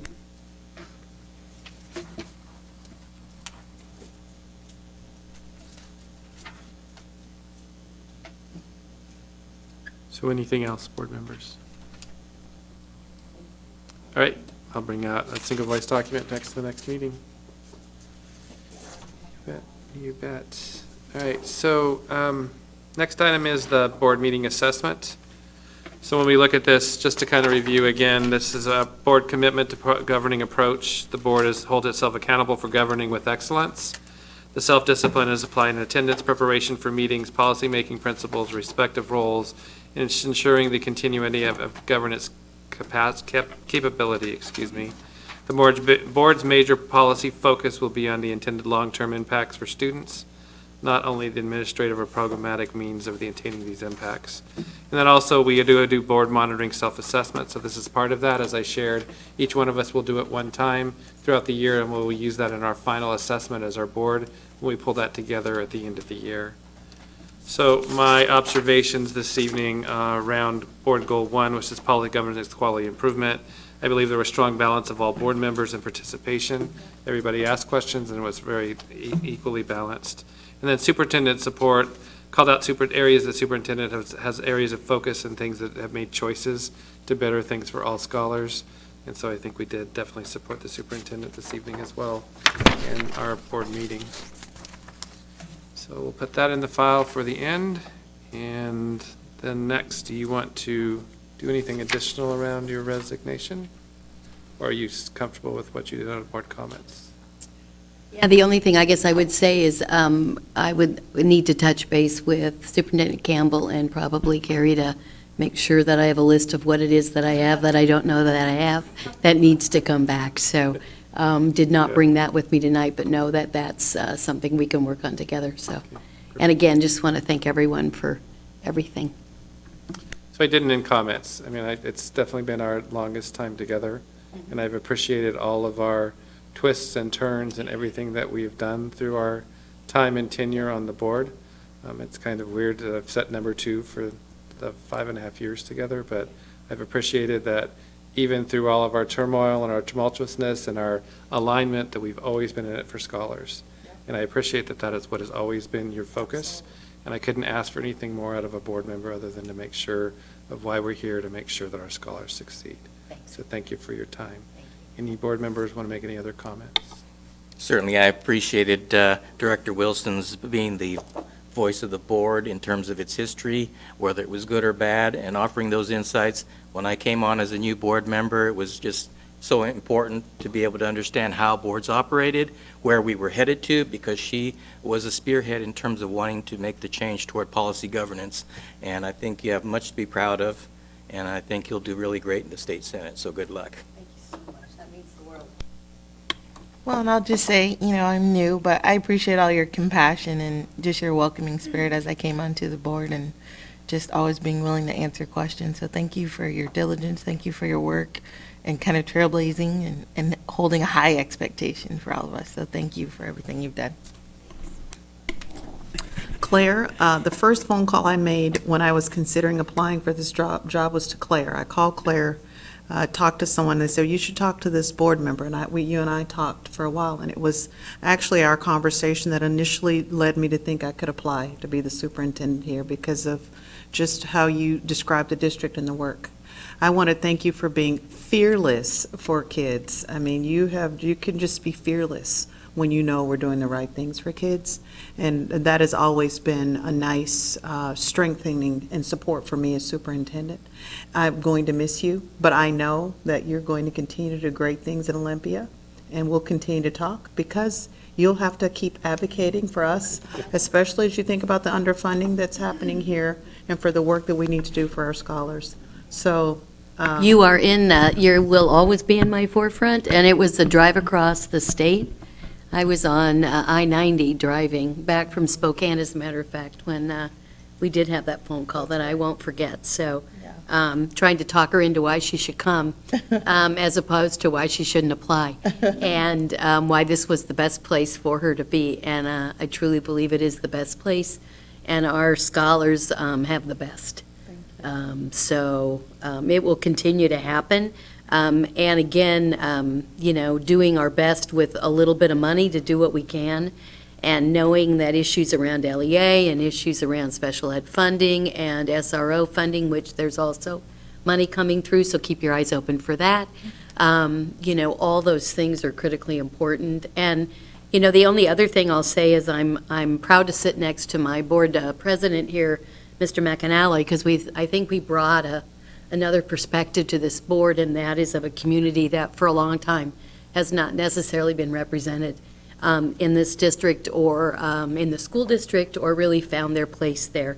And so never led with that as a school board director, but always know, and that's why the whole issue around sexuality education is so important, because so many of our young scholars are struggling to find their place and find their space and figure out who they are. And so, it's always been about the kids. And the one thing I say is, as a parent, we will always advocate for our child. As a school board director, it's my job to advocate for the 23,000 scholars in the district, and what I might do as a director might be very different than as what I might do as an advocate for my own child. And as I sit in the Senate, my job is to advocate for the millions of young scholars across our state, but never forgetting that the most important are the ones that are sitting in FWPS and served by the folks that are out here. So, and again, income and zip code should not determine the kind of money we get or the quality of education. So that will continue to be the fight, and we need to continue to tell stories and speak up and speak out, and I will do that on our behalf in Olympia. Thank you. we have refreshments off to the right. But we got to do a few more things. Oh, we We're not do. quite done. We're almost there. Oh, got it, sorry. It's all right. So at this time, I would entertain a motion. I move that the Board of Education approve the resignation of Claire Wilson, Board Director, District 2. The motion, do I hear a second? I second. Any discussion? Hearing none, all in favor say aye. Aye. As Board President, we declare the Director District 2 position is now vacant. All right, one other thing, board members, it's the time. Yeah, it's here. It's attached to the back of the resignation letter. I need one more motion. I move that the Board of Education approve the board vacancy timeline as submitted. A motion, do I hear a second? I second. Any discussion? Hearing none, all in favor say aye. Aye. Opposed? All right, just to kind of go through the timeline real quick, timeline is approved as of this evening. The position will be posted tomorrow on February 27th. It will be open until Friday, March 15th. It will close at 4:30 p.m. Any applicants. The applicant screening will happen on Monday, March 18th. Interviews will happen on Tuesday, March 19th. And the candidate selection and seated will be on Tuesday, March 26th. So that will be posted on the website tomorrow, and I'm sure it'll go in the paper as well. Just want to make sure everybody heard that. And with that, we made it before 9. We are adjourned. Thank you all. Hello? And as Dr. Campbell said, there are some refreshments. I'm at a meeting right now. Who's calling?